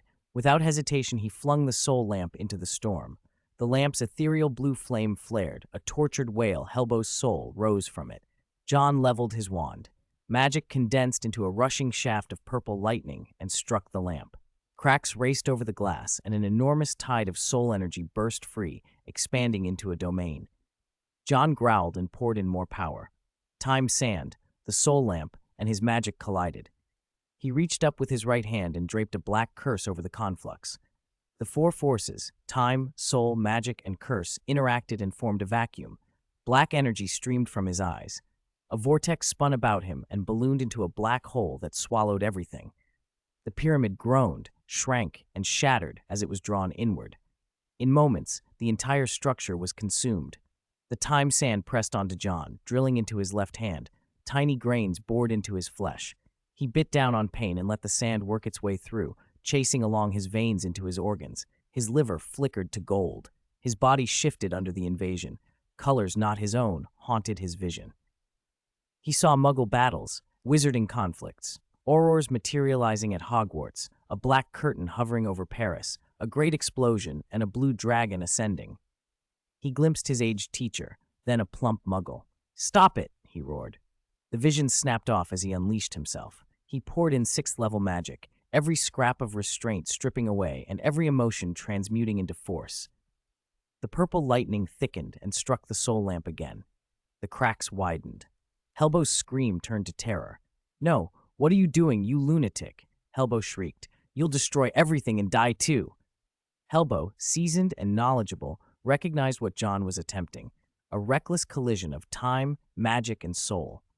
The forbidden convergence broke Helbo's control. The time sand swelled into a golden mountain and the soul lamp split. The souls John had siphoned from the Dementor spilled free. Helbo's consciousness was washed away by the unfolding maelstrom. Time, sand transmuted into gold light that mingled with silver, black, and purple, four colors coalescing before John. Without a magic crystal, I can't balance these four forces, he thought, even as his arm's skin split and sloughed away to reveal raw flesh, which regrew only to be peeled back again and again. The agony was 1,000 cuts, but John fed that pain into his magic. The wand's cracks multiplied, glowing like heated metal. He crushed another rune serpent egg between his teeth. The raw, hallucinogenic fluid cut through his senses and keyed his mind to razor clarity, even as it threatened deep sleep. Space around him warped. "Open," he bellowed. Magic poured from him. The soul lamp shattered at last. The four energies found a fleeting equilibrium, and their friction produced a jump through time. John's body was hoisted by that force and then ripped away, vanishing into midair. The residual power contracted into a pinprick of light the size of a chicken egg. Where the pyramid had been stood only a copper snake. Time passed. How long, he could not say. The copper snake twitched.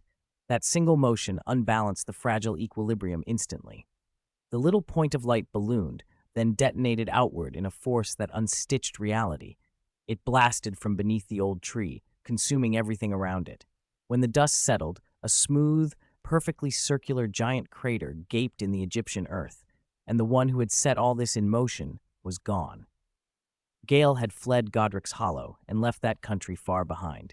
He found work in a wand shop, and the owner took a liking to him. "Well done, Gellert," Mr. Gregorovitch told him. "You might have the talent to become a wand maker, though that will be later yet." "Thank you for the compliment, Mr. Gregorovitch. A friend of mine is a wand maker. I only picked up things from being around him," Gellert replied with a practiced, disarming smile.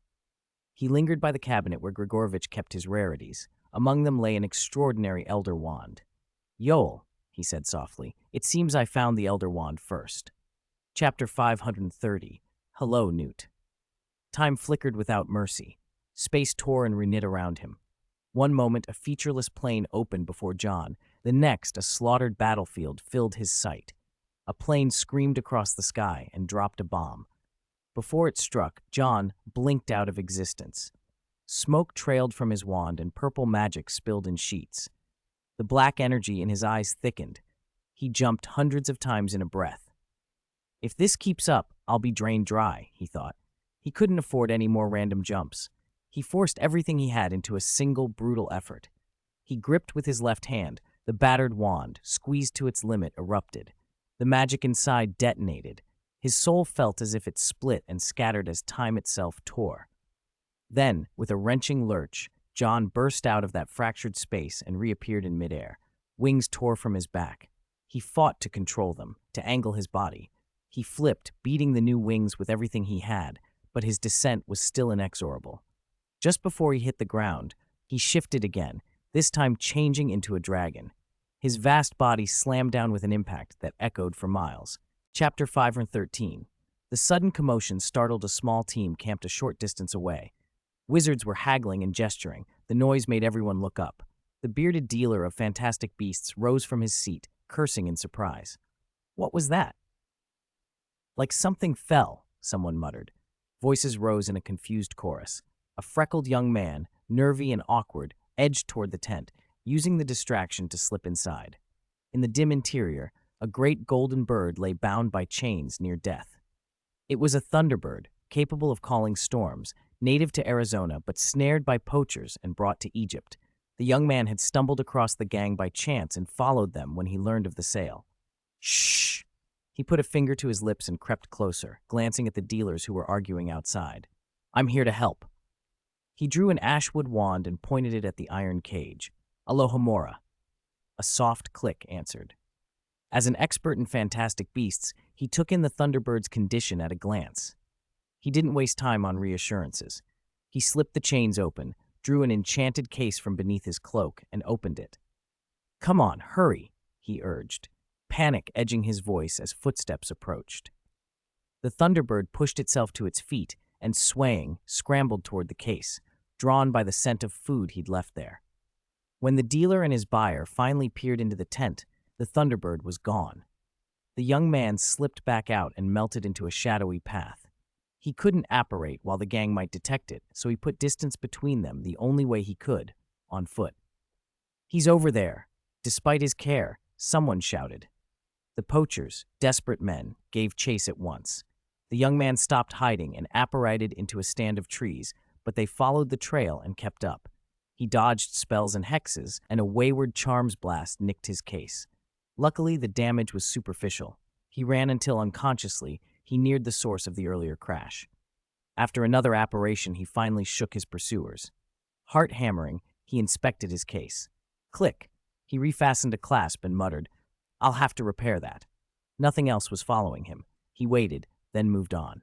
What he found made his breath catch, a vast crater, its edges scorched, the ground torn where something massive had fallen. He peered down into it. A black dragon lay there, enormous and wounded. Its size was staggering. If word of this reached the poaching gangs, they would never leave such a beast alone. Dragons were immensely dangerous, much more so than a thunderbird. He could not stand by and let them take it. All right, big fellow, he said under his breath. You're making this difficult. He showed more patience with fantastic beasts than he ever managed with people. He cast a levitation charm and, with more effort than the spell looked to require, got the dragon moving and into his case. The case had been bewitched with an advanced, undetectable extension charm. Inside lay a space designed to shelter endangered creatures. The dragon settled within, and the young man left the crater, exhausted but satisfied. Hiss! What a fall! The dragon roused itself, groggy. John blinked awake. He had fainted on impact, and his head rang. Scratching at it, he looked at his own hands, black dragon claws that flashed with a metallic sheen. Memory came back in fragments. He had shifted into his giant dragon form before hitting the ground. The explosion from the forbidden clash had been tremendous, and the toxins from rune serpent eggs had drugged him into a long sleep. He touched his mouth. His tongue felt numb. How long? He murmured. He noticed a smear of salve on his scales and sniffed it. Dittany, he said. A wizard. A heavy tread passed nearby. An erumpent, rhinoceros-like, moved through the space. Inside the ruined pyramid he had glimpsed earlier, other displaced creatures shuffled about. A unicorn had been there when time had flickered. Above, the thunderous cry of a thunderbird rolled across the sky. A demiguise slunk out to bask in moonlight, pale gray with bulging round eyes and long, delicate legs. A buzzing sound made him turn. A billywig darted past with 6 wings and a needle-like stinger whose bite caused dizziness and weightless floating for days. A murtlap scuttled past, anemone-like growth swaying on its back. Around his boots scurried puffskeins. A niffler nosed greedily at loose coins, and in the distance the silver coils of an alchemy flashed. A grafhorn ambled by. Somewhere 3 heads muttered together, perhaps a rune serpent. For a moment John felt as if he stood in a living edition of the Hogwarts textbook, Fantastic Beasts and Where to Find Them. Was this an ecological park built straight out of its pages? The thought struck him like a piece of dry humor. He shifted to change back, tongue still tingly. Eating rune serpent eggs raw, hallucinations, fainting, numb tongue, he muttered. He made a mental note for a book he would never write. A voice broke into his musings, sharp with surprise. "You're awake?" A young man with brown curly hair, gray-blue eyes, and faint freckles stood before him, eyes wide. He wore a white shirt and a brown vest, and moved forward with a mix of relief and nervousness. He tried to make himself non-threatening, tucking his arms in as if they were wings, and put on a smile for a creature that could flatten him with a flick of its tail. "Is he treating me like a wild dragon?" John thought, unable to tell whether to laugh or cry at the curious, earnest display. "You're awake?" the young man repeated, recovering his composure as if embarrassed to be so astonished. He stammered a little. "Thank goodness. You can speak?" "Of course," John said. His voice rumbled low, slurred by the numbness. The young man stepped closer, eyes widening as he met John's gaze. Up close, John's scales shone dark green like steel, and his eyes were a clear brown. "Thank you for saving me," John managed. The words came out thick. "You're welcome. I'm sorry. I just—" The young man faltered, clearly out of his depth. A talking 80-foot dragon was a new experience for him. He swallowed and plunged into an introduction, as if that could cover everything. "Hello, my name is Newt Scamander." "Hello, Newt," John replied. Chapter 514, 1926, Illegal Entry. "Wait, Newt Scamander?" John stared at the young man in disbelief. That was the name on the book, Fantastic Beasts and Where to Find Them. He remembered the book had first been published in 1927. After a moment, he forced himself to ask, "Has your book been published?" "Book?" Newt looked puzzled. "How do you know I'm writing a book? I'm working on something to help wizards learn about fantastic beasts. It hasn't been officially published yet." "Not published yet." So this was before 1927, only a little over 20 years after John's original time, not 70. John swallowed hard. Newt's posture still made him feel as if the man might breathe dragon fire at any moment, but John forced himself to stay calm. The time flash had worked, sort of. It had sent him forward, but only a couple of decades. He would need another opportunity, and probably help, an anchor point like Helbo had used, to get all the way back to his own year. Newt was young here. In John's era, he was already an old man, the acknowledged authority on fantastic beasts. If Hagrid could see him now, he'd go mad with excitement. John let his gaze sweep over the cramped, bustling compartment. It was exactly as described in Fantastic Beasts. A niffler had crawled onto his shoulder, obviously attracted by the shine of his scales. Oh, this is my case. I'm on my way to America," Newt said, still unconvinced that a dragon was talking. "I'm taking Frank to Arizona." Frank, the Thunderbird John had rescued earlier, was on the ship then. John blinked. He had slept, and in that time been carried from Egypt to America. Frank had almost fully recovered under Newt's care. John had just woken. The ship was docking. Newt chatted with John for a few moments, then went up on deck to disembark. He shrugged into his peacock blue coat and climbed the ladder. Left alone, John picked the niffler off his shoulder. The little creature stared at him with pitiful, round eyes. As John held it, his body began to shrink. The 80-foot behemoth he had become folded back into a human. The niffler, frightened, dropped a little gold necklace from its pouch. John put the niffler down and drew his wand. Animagus transformations changed the clothes too, thankfully preserving the small handcrafted bag he'd made before transforming. His wand, however, a linden wood piece, lay ruined in his hand, its shaft riddled with cracks, flaking bits like an old relic. It was worse off than Ron's wand had ever been. John let his gaze roam over the beasts around him. "All these are resources," he murmured. He offered a half-smile to the stunned niffler. Fantastic beast experts were always rich and didn't know it. A few of these creatures sold on the black market would buy a wand shop outright. The niffler trembled at his smile and scuttled away. John had no interest in chasing it. Instead, he turned his attention to the Thunderbird. His first wand had been made with Thunderbird feather. Encountering one now was a stroke of luck. Meanwhile, New York on that bright day was everything a first-time visitor might imagine. Seagulls wheeled overhead, a great passenger liner eased past the Statue of Liberty. Newt, buttoned in his old blue coat, cradled his case on his lap and whispered to the demiguise inside, "Dougal, settle down. You take care of that big fellow. He's injured." The case emitted a protesting cluck. "You want me, a demiguise, to feed an 80-foot dragon? I can't even fill him for one meal." The ship docked, and the passengers poured ashore. Customs officers checked passports with methodical care. Newt produced his battered passport and made the officer frown. The photo didn't entirely match the face in front of him. Newt's gaze slid away. Social situations like this unnerved him. "British?" the officer asked, eyeing the passport and Newt at once. "Yes." Newt sounded small. "First time in New York?" "Yes." The officer's eyes settled on the suspicious-looking case. "Any food in there?" Newt fumbled in his chest pocket, awkward. "No." "Livestock?" The officer's suspicion hardened. Just then the case made its familiar little click, its latch popping and resealing, a quirk since Newt had been undone by a charm. Newt hurriedly snapped it shut. "I need to fix the case," he said uncomfortably. "There's nothing. No." "Let me see it." Newt set the case on the bench and with a quick flick shifted the brass dial to muggle mode. When the officer opened it, there were only pajamas, several maps, and a neatly folded Hufflepuff scarf. Satisfied there were no contraband animals or food, the officer returned the case with a perfunctory, "Welcome to New York." "Thank you," Newt breathed, and took his passport and case. John had been approaching the Thunderbird. The bird, Newt's Frank, had been rescued from traffickers and was wary of strangers. John raised a hand and eased into the Thunderbird's mind with gentle, deliberate mind magic.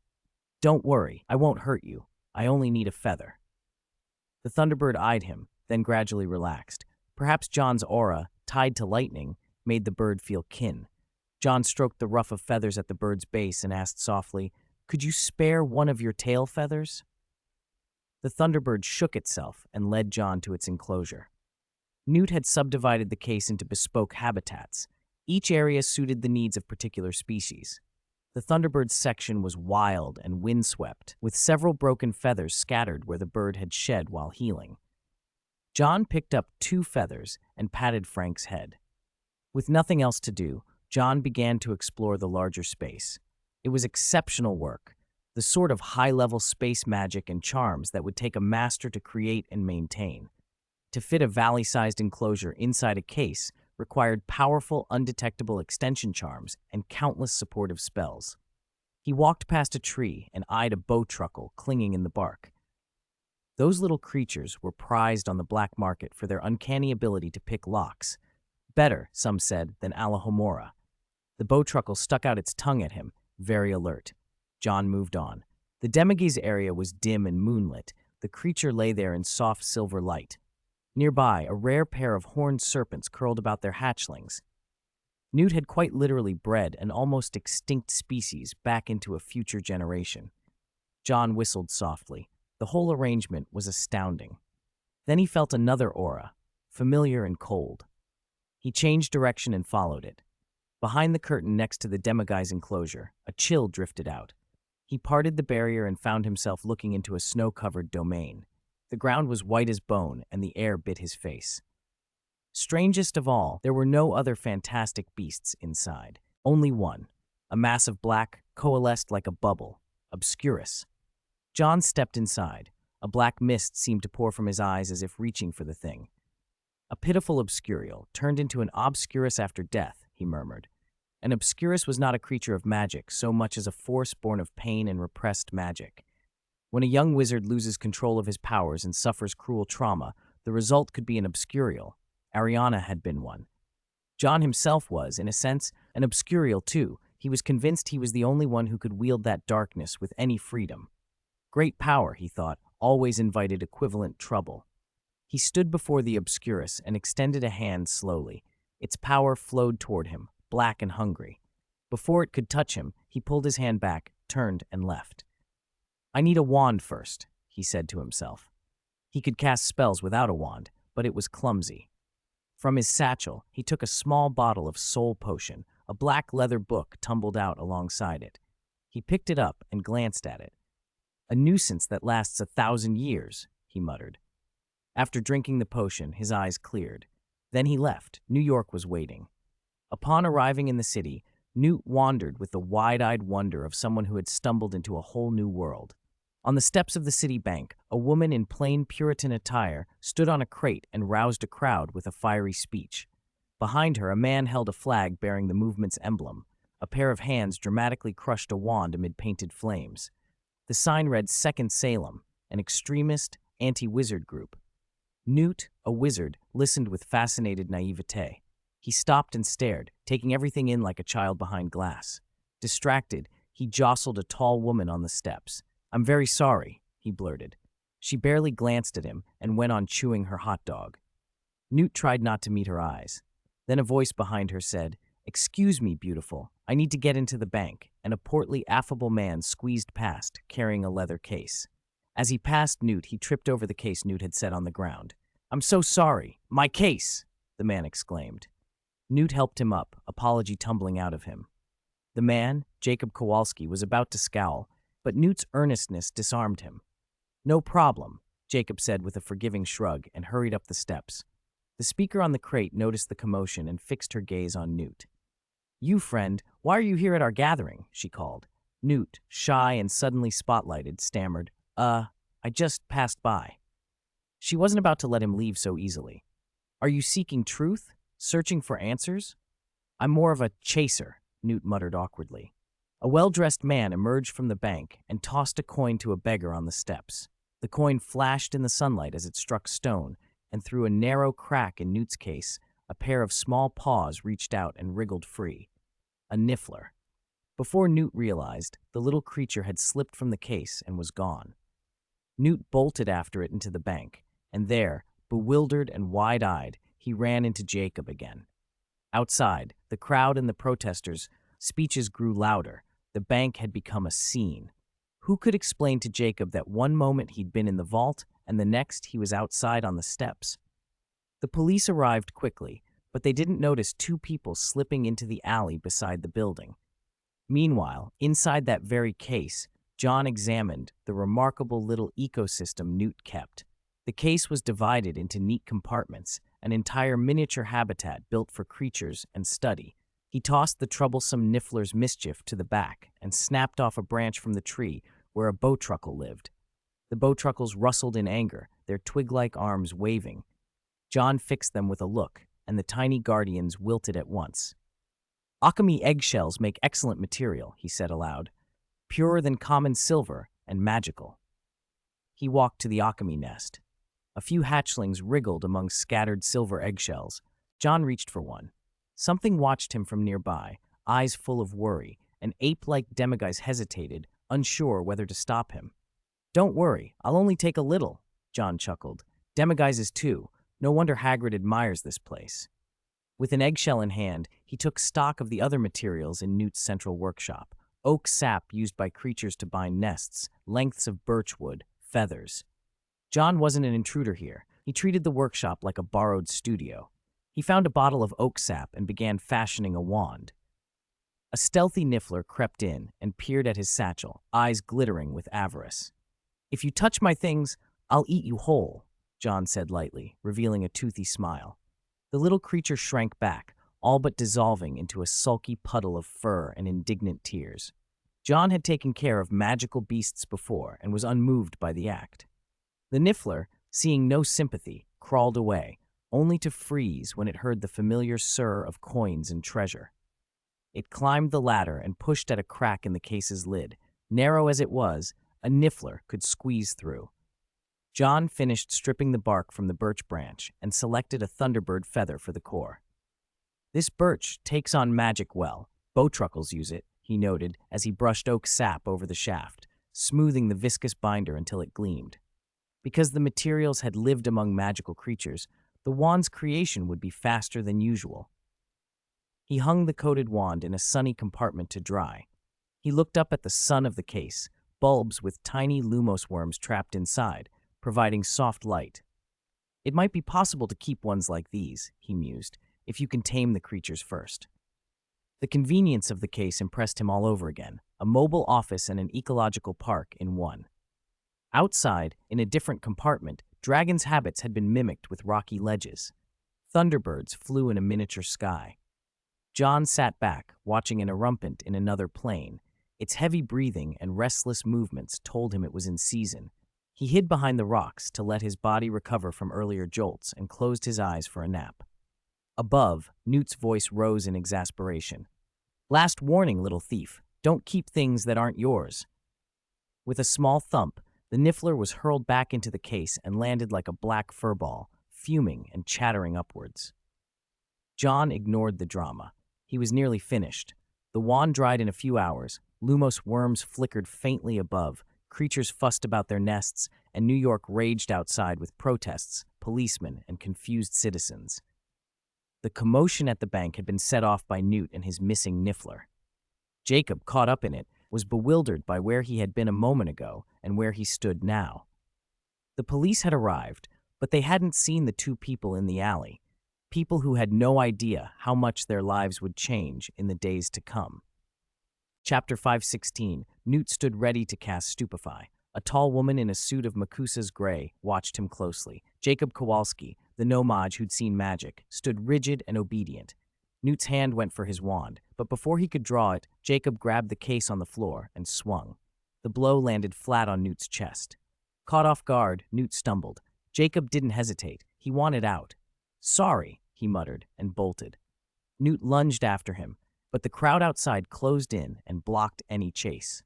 Jacob disappeared into the press of people. Newt turned back to confront the tall woman, but she'd already moved. As a member of the Magical Congress of the United States of America, she had jurisdiction, and Newt, it turned out, had broken several statutes. He was arrested on the spot and taken away to Makusa. Jacob stumbled back to his modest apartment in a daze. He sank into a chair and let out a long breath. His head was spinning. Newt was the one in trouble, arrested by the American ministry, and Jacob was the wild card who had smashed a wall and made everything worse. He needed a minute to collect himself. Then the case on his bed clicked. Jacob blinked and got to his feet. The case shuddered, stilled, and then began to tremble again. He stepped closer, wary. Before he could think better of it, the lid popped open and a hand pushed it the rest of the way. A face peered out. "Sneaky John," Jacob said, half laughing and half alarmed. John crawled out, rubbing his head, taking in the hole in the wall and the chaos of the room. He glanced at the man sprawled on the floor nearby, a heavy-set fellow with a dark, bleeding mark on his neck, and frowned. The bite looked familiar. "Murtlap," he said to himself. Footsteps approached. Without his wand, John dove back into the case and shut the lid. He had been hiding there when everything erupted. He hadn't counted on so much mess. Outside, people were already arguing about the explosion. Some insisted it was a gas leak. A drunk, ragged man shouted that he'd seen a giant hippopotamus. The crowd lapped it up. Behind the drunk, Newt, having cast Confundo on the homeless man to buy a few seconds, slipped away and climbed the metal stairs to his damaged room. The case lay on the bed. Newt opened it, and a head popped out. John poked his head up, squinted at the smashed wall, and at the fat man lying beside it. "Huh," John said. Newt's brow pinched. The man had a nasty bite on his neck. John peered more closely. "Murtlap, I thought I recognized him." Footsteps on the stairs made John retreat into the case once more.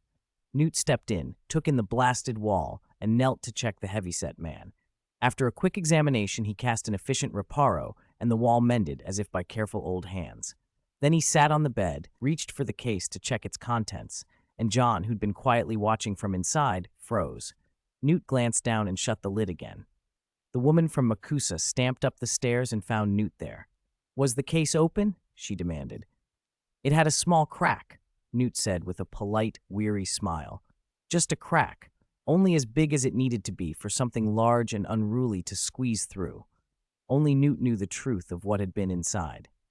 The woman's shoulders eased. "Did that Niffler escape again?" she asked, exasperated. She knew of a Niffler that once broke into a bank vault. This seemed like minor mischief compared to a whole menagerie loose in Brooklyn. Newt winced. The trouble wasn't just a Niffler. A number of creatures had bolted. "Possibly," he admitted. "We'll need to find them."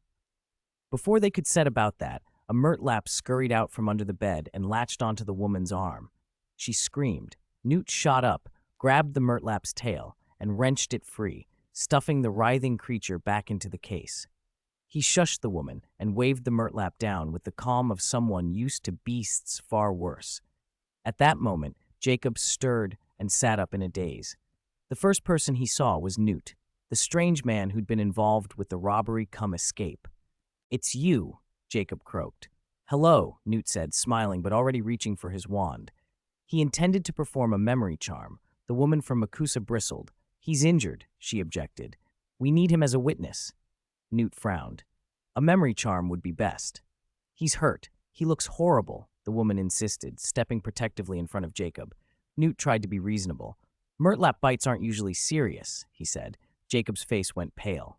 He lurched toward the corner of the cabinet and began to retch. The woman's expression hardened. Obviously, this wasn't minor. Newt's confidence wavered. In the end, the official decided on caution. Jacob needed medical observation. She ordered Newt to help lift him. Between them, they secured Jacob and prepared to apparate him to a safe place where he could be monitored. As they vanished, Newt muttered about the Niffler and what else might have gotten out. Back in the room, John stayed where he was. Because he'd been inside the case, none of the other creatures had escaped. The case hadn't been latched properly, but something, John, had kept them contained. He leaned against the ladder and listened as the conversation drifted up the stairs. "I seriously suspect he's a Gryffindor," someone said. John snorted softly. Carrying a case full of dangerous beasts through a city and getting nabbed by the American authorities certainly looked like daring little or reckless enough to earn that description. He rummaged through the case one last time. His wand was gone. A creature must have taken it during the uproar. John closed his hand on empty air and sighed. The night had started badly, and it wasn't finished yet. Chapter 517, John, who had planned to leave, found he had no choice but to stay. If Newt found the missing creatures, he'd likely recover his wand along the way. He propped himself on a rock and idly flipped through a small newspaper with one claw. "Grindelwald," he murmured, scanning the headlines. Some things never change. He had meant to erase the memories of the 3 people he'd encountered, but Grindelwald had escaped. He watched a Thunderbird circle and begin to descend, Newt coming to check on his lost beasts. The thought pleased him. Newt had handled an Obscurus before and was more capable than many would guess. The Obscurus Newt had contained had been weak, its host long dead. Another Obscurial gone then. John blew on the paper and let it float back toward Newt's little house. He heard Newt calling. He could imagine the sound, and propped his head on a foreleg, idly picking at the rock beneath him. He suspected Newt would come look for him. A dragon that understood human language and showed that kind of intelligence was worth asking about. Newt and Jacob had been taken to the home of a female official, Tina Goldstein, a wand permit office employee at Makusa. She lived with her younger sister, Queenie. Queenie was a striking, kind-hearted blonde who also worked at Makusa and had a talent for kitchen magic. Their parents had died of dragonpox. Unlike Tina, Queenie was a natural legilimens, an ability that made her uncomfortably aware of the secret thoughts and impulses of others. Jacob was smitten the moment he saw her. Queenie rarely spoke to nomads, but she did that night, and over dinner the 2 hearts drew closer. Tina sat across from Newt, awkward as her sister chatted amiably with the nomad. After dinner, Jacob lifted a steaming cup of cocoa and grinned. "Hey, Scamander, look, hot cocoa." Newt lay curled under blankets on the sofa. Tina glanced at him, set the cup down, and left the room. No sooner had the door closed than Newt shot bolt upright, opened his case, and with a quick, practiced motion, slipped inside. Jacob gaped at the strange sight. A hand reached from the depths of the case and beckoned. "Come on in." Newt's voice floated from within. Jacob blinked, convinced he was dreaming. He set the cup down, forced himself out of bed, and climbed the small ladder into the case. His body seemed reluctant. He got stuck halfway in and thumped awkwardly when he finally shoved himself through. With a whoosh, the case shut, and he stumbled into a small, enclosed world. Bottles clattered, clothes rustled, and the scenery shifted around him. He found himself in a tidy little room. Camp beds, tropical garments, tools hung on the walls, unfamiliar potted plants, a medicine cabinet full of jars and vials, and a dried animal carcass suspended from a hook. Newt was already there, motioning for him to sit. Newt examined the bite on Jacob's hand and, identifying it as a murtlap wound, plucked a few leaves from a nearby plant, crushed them, and pressed them to the sore. He poured some tablets from a bottle and handed them over. Jacob eyed the medicines warily, then shrugged. He had nothing to lose, and swallowed them down. He watched Newt fetch meat from a shelf and begin chopping it into thick slices. Newt wanted to check on the wayward creatures and feed those he found along the way. He had asked Jacob to come because he seemed like a decent man. The decision proved wise. Jacob was not repulsed by any of this, only filled with wonder. Jacob fed the demiguise with delighted concentration, cooing at each shy, silver-furred creature. "Eat, you little cuties, eat." A sudden, chilling cry cut across the air. Jacob turned, calling for Newt, but Newt was gone. The curtain that separated sections of the case fluttered open, revealing a snowy landscape beyond. Drawn forward, Jacob stepped into the cold, his eyes fixed on a black, restless mass that pulsed with dark energy. He reached out, but Newt appeared at his side in an instant. "Step back," Newt ordered sharply. Startled, Jacob withdrew his hand. "What is that?" I said, "Step back." "What exactly is it?" Jacob asked, still uneasy. "That's an obscurus," Newt said, his face tight with a mixture of pain and calculation. He didn't linger to explain. He had to move. "I have to go. The escaped creatures need to be found before they get hurt." "Before they get hurt," Jacob echoed, thinking of his ruined home and the bite on his hand. The lightness of the evening evaporated. "Yes, Mr. Kowalski." Newt led Jacob through a pocket of forest, explaining as he walked. "They're scattered in strange lands, sometimes surrounded by millions of dangerous creatures." They pushed on until the trees opened into a rocky clearing. A vast, dark shape loomed ahead, a mass so enormous it swallowed the horizon. Newt murmured, "It's a dragon." It was like nothing Jacob had ever seen, a mountain of black scales, a living edifice that seemed to devour the light. Newt walked forward with measured calm. He had dealt with dragons before on the Eastern Front, but this one surpassed his experience. Jacob's breath caught in his throat. Up close, the two of them were as insignificant as ants. "Hey," Newt called, waving his arm to get the dragon's attention. The rock shifted, the dragon stirred, and slowly it lifted its great head. Jacob's breath slowed as adrenaline ran cold through him. "Are you sure it won't eat us?" he whispered.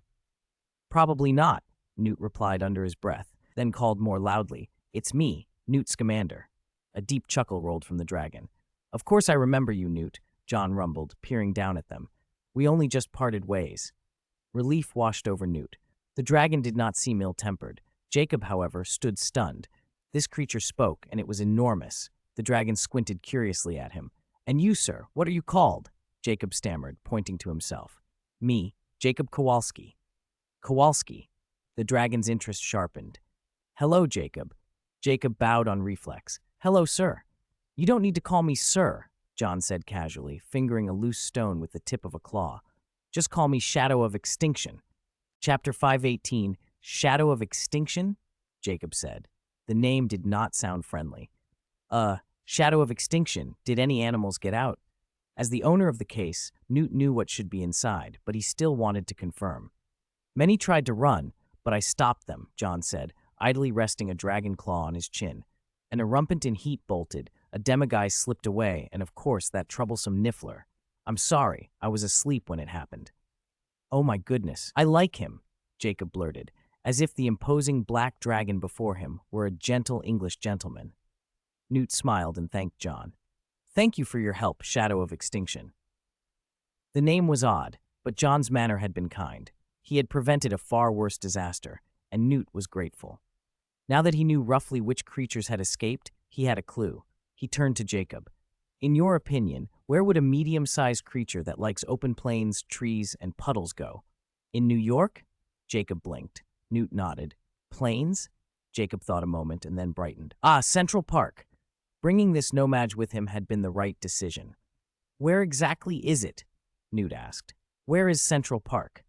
Jacob froze for a beat as if he'd misheard a joke, then remembered the man before him wasn't from the city. "Look, I can show you," he said, spreading his hands. "But don't you think that would be a bit two-faced?" "They were lovely," Jacob went on with a childish excitement. "The girls who took us in even made hot cocoa." Newt glanced at him, rousing the soldier beneath the easy talk. Once they see you're no longer sweating, they'll use a memory charm on you." "A memory charm?" Jacob asked. "It's like waking from a big dream," John replied from above them.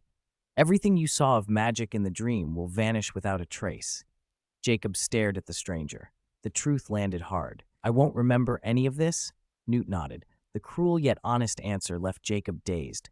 Then, as if steeling himself, he brightened. "All right, no problem. I'll help you." Newt picked up his case and, with Jacob, set off. "Hey, Jacob," John called after them, making Jacob pause. "I like you too." He rested his head on the rock and added meaningfully, "If you need help, you can find me." "Thank you, Mr. Shadow of Extinction." Jacob hurried away, the name already feeling a mouthful. John waved after him. The little stocky man had been endearing. If he'd been a wizard, John thought, he'd certainly be a Gryffindor. Later, in the middle of Central Park, a large pond had frozen over. Children skated across it, laughter mingling with the thin scrape of blades. Skating invites falls. One boy slipped, another bent to help him up, and then a bright light shone up through the ice. The children stared, astonished. Before they reached the park, Newt had walked alongside Jacob, case in hand. The shops along the street glittered, jewelry in glass cases catching the sun. The two men showed no interest in the displays. They talked as they went. Jacob told Newt about his jobs at a cannery and his failed attempt to open a bakery with a loan. Newt learned Jacob had served in the Great War, and Jacob learned that while he'd been in the trenches, Newt had been facing dragons on the Eastern Front, huge beasts, though Newt insisted one he'd met was even larger than any he could name. They were laughing and growing comfortable when Newt suddenly stopped. Something on the hood of a car had caught his eye, a glint of silver. He looked down the sidewalk and saw diamonds scattered toward a jewelry store's window display. He and Jacob exchanged looks.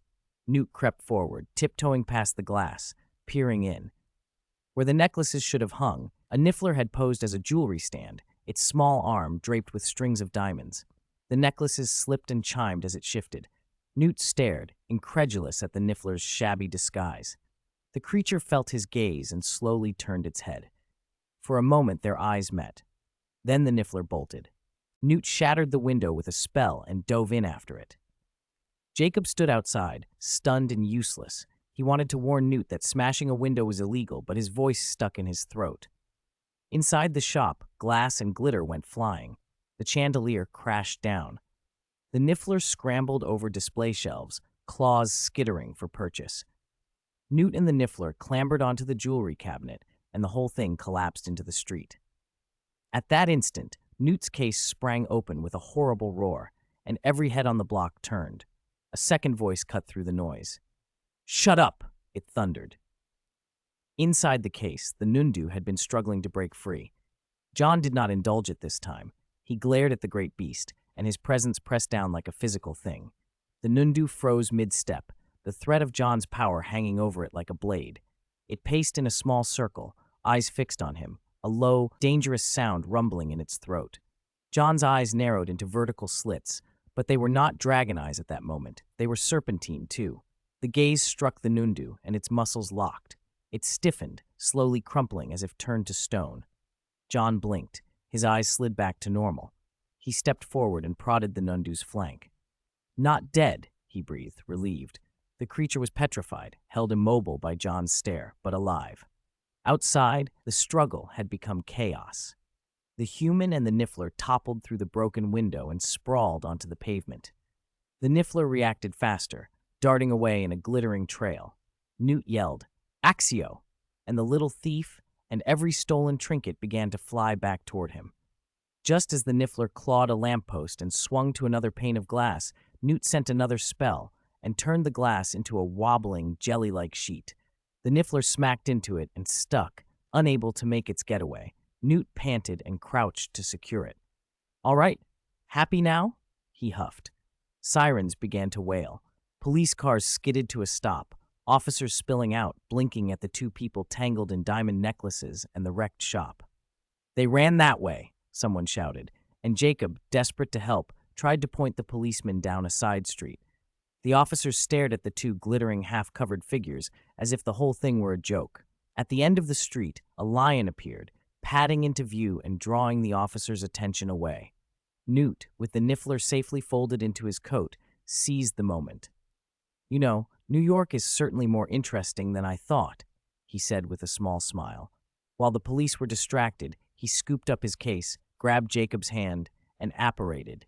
The street where they'd been moments before was suddenly empty again. The officers looked about, baffled, but found no trace. Freed from the chase, Newt and Jacob hurried on toward Central Park. Chapter 519.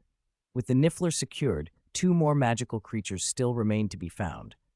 As they crossed a bridge, an erumpent came thundering toward them. The creature was running full tilt. Newt handed Jacob a Quidditch keeper's helmet. "Put this on," he said. "Why do I need to wear this?" Jacob asked. Newt looked at him with a chill in his voice. "Because under an extremely powerful external force, your skull can crack open." Jacob hesitated, then put the helmet on, trembling. The deeper they pushed into Central Park, the clearer it became that something had torn through the zoo. The place was half empty. Outer walls were riddled with damage, rubble and debris heaped at the entrance. The lion from earlier had clearly escaped. A deafening roar rolled across the park, and Newt, uneasy, handed Jacob another protective garment. "Okay, put this on too." Facing an erumpent in heat, even a graze could be fatal for a no-mage. Jacob accepted the suit without argument. Ahead, a massive creature cornered a tiny hippopotamus. The erumpent, round and heavy-set with a huge horn, was in full courtship display. The hippo, 1/5 its size, froze with terror. This was a female erumpent. Newt produced a small bottle of erumpent musk, wiped a dab onto his hand, and prepared to do what he always did. Jacob watched from the edge as Newt opened the case and set it down. Newt's imitation of the erumpent's courtship dance was awkward, almost comical, and Jacob couldn't bear to watch directly. But it worked. The erumpent abandoned the hippo and rolled toward Newt, mirroring his movements. Exactly how Newt wanted it, sliding right past the open case. Jacob, curious, leaned in to smell the musk. He didn't notice a seal nearby flick a fish into the air. It struck Jacob, and the uncapped bottle jerked in his hand, spilling musk all over him. A shift in wind carried the scent straight to the approaching erumpent. It stopped, sniffed, and turned its attention to Jacob. Compared to Newt's lanky frame, Jacob's round build matched the erumpent's tastes better. Jacob glared at the guilty seal, which slapped its flippers and waddled off shamelessly. "Not good," Newt muttered. The erumpent charged. Jacob's instincts, honed from rough years and even rougher jobs, kicked in. He screamed and sprinted the other way. Newt chased after him. The two tore onto a frozen pond, but the ice couldn't support the erumpent's weight. It cracked. Newt had just drawn his wand when a baboon, out of nowhere, snatched it away, forcing Newt to retrieve it first. Jacob clutched the branch of a tree as the erumpent rolled beneath him, wiggling its legs in a lewd attempt to entice him down. When Jacob didn't come, the erumpent reared, charged the tree, and drove its horn into the trunk. Sap and hot liquid spurted, the trunk split with a boom. Jacob tumbled, rolled down a slope, and ended up on the ice. The erumpent slid after him, legs skidding. Newt finally recovered his wand and closed ground, but he too slipped repeatedly, arms and legs flailing. He apparated short to the ice and slammed the case open. The erumpent was still sliding, wildly out of control. The case skidded near it, but Newt's grip failed. The case slipped from his hands, and his wand skittered away across the ice. He looked up to see the case sliding alongside the erumpent, and the creature relentlessly heading for Jacob. Jacob screamed as the erumpent prepared to sit down and crush him. Newt scrambled desperately for his wand, but the ice sent him careening. At that moment, a terrible, oppressive aura poured out from the open case. The erumpent's heated desire evaporated, and fear took its place. But inertia kept it sliding. "Run!" Newt shouted as he finally seized his wand. Jacob tried to move, but the ice betrayed him. The erumpent was nearly on top of him when a colossal black-scaled claw shot out of the case and pinned the beast. The erumpent quivered under the power of that dragon-like hand. In a heartbeat, it was dragged, kicking, into the case. Newt apparated over a step too late, snatched up the case and slammed the lid shut, staring at Jacob with wide, disbelieving eyes. Both of them panted hard from the thrill. "Well done, Mr. Kowalski," Newt said, admiration in his voice. "Call me Jacob," Jacob replied, offering a hand. They shook before Jacob tapped the case and grinned. Thanks, Mr. Big Claw. Newt smiled, and the two of them crossed the frozen pond, slipping and sliding with every step. From the bridge above, a head poked out. It was Tina. She'd realized they were gone. From where she stood, Newt looked like a criminal, carrying a case of dangerous creatures using magic in public, flouting ministry regulations. She watched them, hard and uncertain. 2 down, 1 to go, she murmured. They came under the bridge, and Newt opened the case to check the creatures. Quick, jump in, he urged Jacob. They both climbed in. The case snapped shut automatically around them. Tina darted from behind the pillar, leapt onto the case, and fastened the latches. She sat on it to be certain they were trapped inside, fear and resolve warring across her face. Inside, Jacob didn't notice what had happened, but Newt did. He looked toward the path, and a cold dread crossed his features. "Oh no. What?" Jacob asked. He still hadn't registered the danger. "We're trapped," Newt said. "Trapped? You mean locked in?" Jacob finally understood. While they were stuck, Newt needed to check on the erumpent they'd already secured. He and Jacob made their way to a rocky area and found John there, squinting at a black book in his hand. John's palm was large and obscured whatever he was doing. When Newt asked, John pointed his tail toward the plains. Newt hurried over and found the erumpent that had been dragged into the case, alive, though shaken and subdued. Newt exhaled in relief and, genuinely thankful, said, "Thank you, Shadow of Extinction." "You're welcome," John said, turning a page as if the matter were closed. "Hey, Newt, you should see this." Jacob's voice called, and Newt joined him. The Nundu lay motionless nearby, its massive form still as if dead. Jacob frowned, worried. "What's wrong with it?" Newt crept closer. The Nundu's chest still rose and fell, so it wasn't dead, but it looked frozen, as if every muscle had been paralyzed. "It looks like Petrificus totalis," Newt said. "Petrificus totalis?" Jacob repeated. "The full-body bind curse. It makes a person." Newt paused, scanning the area. "But there's no witch or wizard here." They were both alone. Other than themselves, there was no one else nearby who could have cast that spell. Chapter 520. Newt frowned at the idea that the Nundu had been cursed, but there was no time for puzzlement. The curse had to be dealt with immediately. He returned to his cabin, picking herbs and grinding a few crushed pills into a simple bowl of green broth. "Help me lift its head. Careful, the spines on its neck are highly poisonous. Use these." He tossed a pair of dragonhide gloves to Jacob. After sliding them on, Jacob heaved the Nundu's head up, and Newt poured the broth into its mouth. John flipped through the dark book. It recorded Helbo's life's work, knowledge that even after nearly 2,000 years was priceless. "There are unreleased curses here and notes on blood curses," John murmured. John studied the entries. The book contained more than Horcrux lore. It detailed the blood curse as well. In his later years, Helbo had changed focus. Realizing that an incomplete soul's longevity was a burden, he began experimenting on victims of ancient blood curses, vampires, and werewolves. Helbo's theory was that by taking a blood curse into himself and then removing it, he could transform his body and preserve permanent vitality. Like Nagini, who retained a youthful appearance for decades, Helbo imagined using time magic to lock his body in its prime and avoid time's erosion, an alternative form of eternal life, without the emotional cost of the Philosopher's Stone and without fragmenting his soul. It was a brilliant and mad idea. Helbo grew obsessed, entrapping vampires and werewolves, dissecting them, cataloging every finding. He named this book the Dark Book. He came close to success, John read, but in the end he failed. The section on the blood curse was exhaustive. Helbo had tracked the transformation of a human into a snake and concluded the curse operated at the soul level. He could not, however, pinpoint the stage that required soul surgery. Soul surgery was lethal to both patient and surgeon. So when John performed such operations, he fortified the patient's spirit with a soul potion to make sure the possessed soul wouldn't be erased along with the curse. Helbo had been confined by the limits of his era and solitary research. Pure souls were rare, and lacking soul-purifying creatures like Dementors in his time, he had abandoned the research. Instead, he preyed on other victims. "Convenient for me," John said dryly.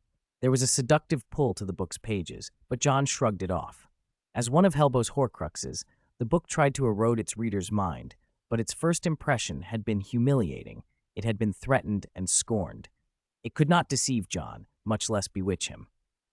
This magic, he read on. The dark book spared no taboos.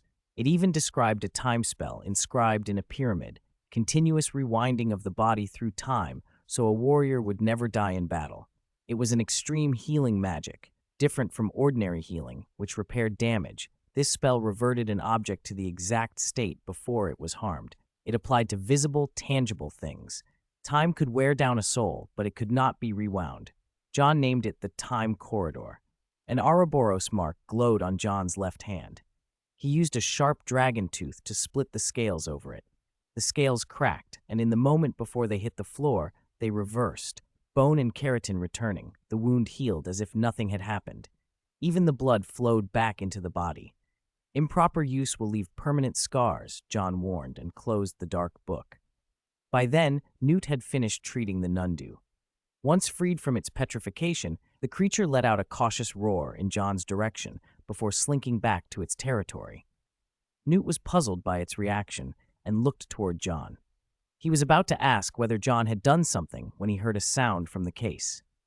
Newt smoothed his clothes and moved toward the exit. Jacob, who had grown fond of the creatures, waved at John. "Goodbye, Shadow of Extinction," he called. John waved back. "Good luck, Mr. Kowalski." Jacob blinked. He didn't quite understand John's words yet, but he would soon enough. New York that day was in chaos. In the hall of the Magical Congress of the United States of America, a large dial tracked the threat level for magical exposure. The pointer slid from severe to urgent.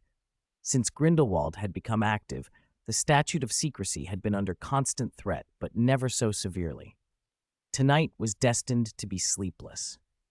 Earlier that day, someone had burst into City Hall in daylight and attacked a no-madge senator who planned to run for president. Senator Shaw was killed on the spot. The campaign poster behind him was torn to shreds. Wealthy witnesses were there to see it, an outrage that accelerated the risk of the magical world being revealed. Tina, carrying the case with Newt and Jacob, hurried up the steps of the Congress building without noticing the clumps of worried witches and wizards whispering nearby. Since she'd once used a charm on a no-mage in a previous incident, she'd been transferred out of the Auror department. A disaster for career-driven Tina, who wanted nothing more than to return to the Aurors and prove herself. Inside a packed office in the Congress, representatives from around the magical world argued heatedly. "Our American friends can't let the statute of secrecy be violated," one said. "We're all at risk of exposure." "The man who let Grindelwald slip away has no right to lecture us," another retorted. The atmosphere was tense and confrontational. "Madam President, I apologize for the interruption, but the situation is urgent." Tina, desperate to redeem herself, burst in then. She had no idea that top wizards from many countries had gathered to discuss the assassin's attack. All eyes turned to her, including those of President Serafina Picquery. Serafina Picquery, president of Makusa, radiated dignity. A horned serpent from Ilvermorny with a talent for politics, she had climbed to her current office by force of will. She was annoyed at the interruption. "If you're barging in like this, you'd better have a very good reason, Miss Goldstein." Tina froze under the president's gaze, but she had already come this far. "Yes, I do." She stepped forward. "Madam President, a wizard arrived in New York yesterday with a suitcase full of magical creatures. Some of them escaped." Tina had indeed reported the incident after she'd detained Newt, but she'd been dismissed then, told she was not an Auror and to stand down. Now, at a crisis meeting, Picquery's eyes were hard. "He arrived yesterday?" "It's been 24 hours, sir. An unregistered wizard letting magical creatures loose in New York." Perry's tone turned sharp, accusing. "Yet you waited until someone had been killed to tell us?" Tina felt the color drain from her face. She had not expected this. She opened her mouth, voice small and trembling. Who was killed? Only then did she realize how foolish she might appear, as if she'd been hiding something. Picquery ignored her question. "Where is this wizard?" Tina looked guiltily at the case, but obeyed. She set it flat on the floor, opened the latches, and tapped the lid with her fist.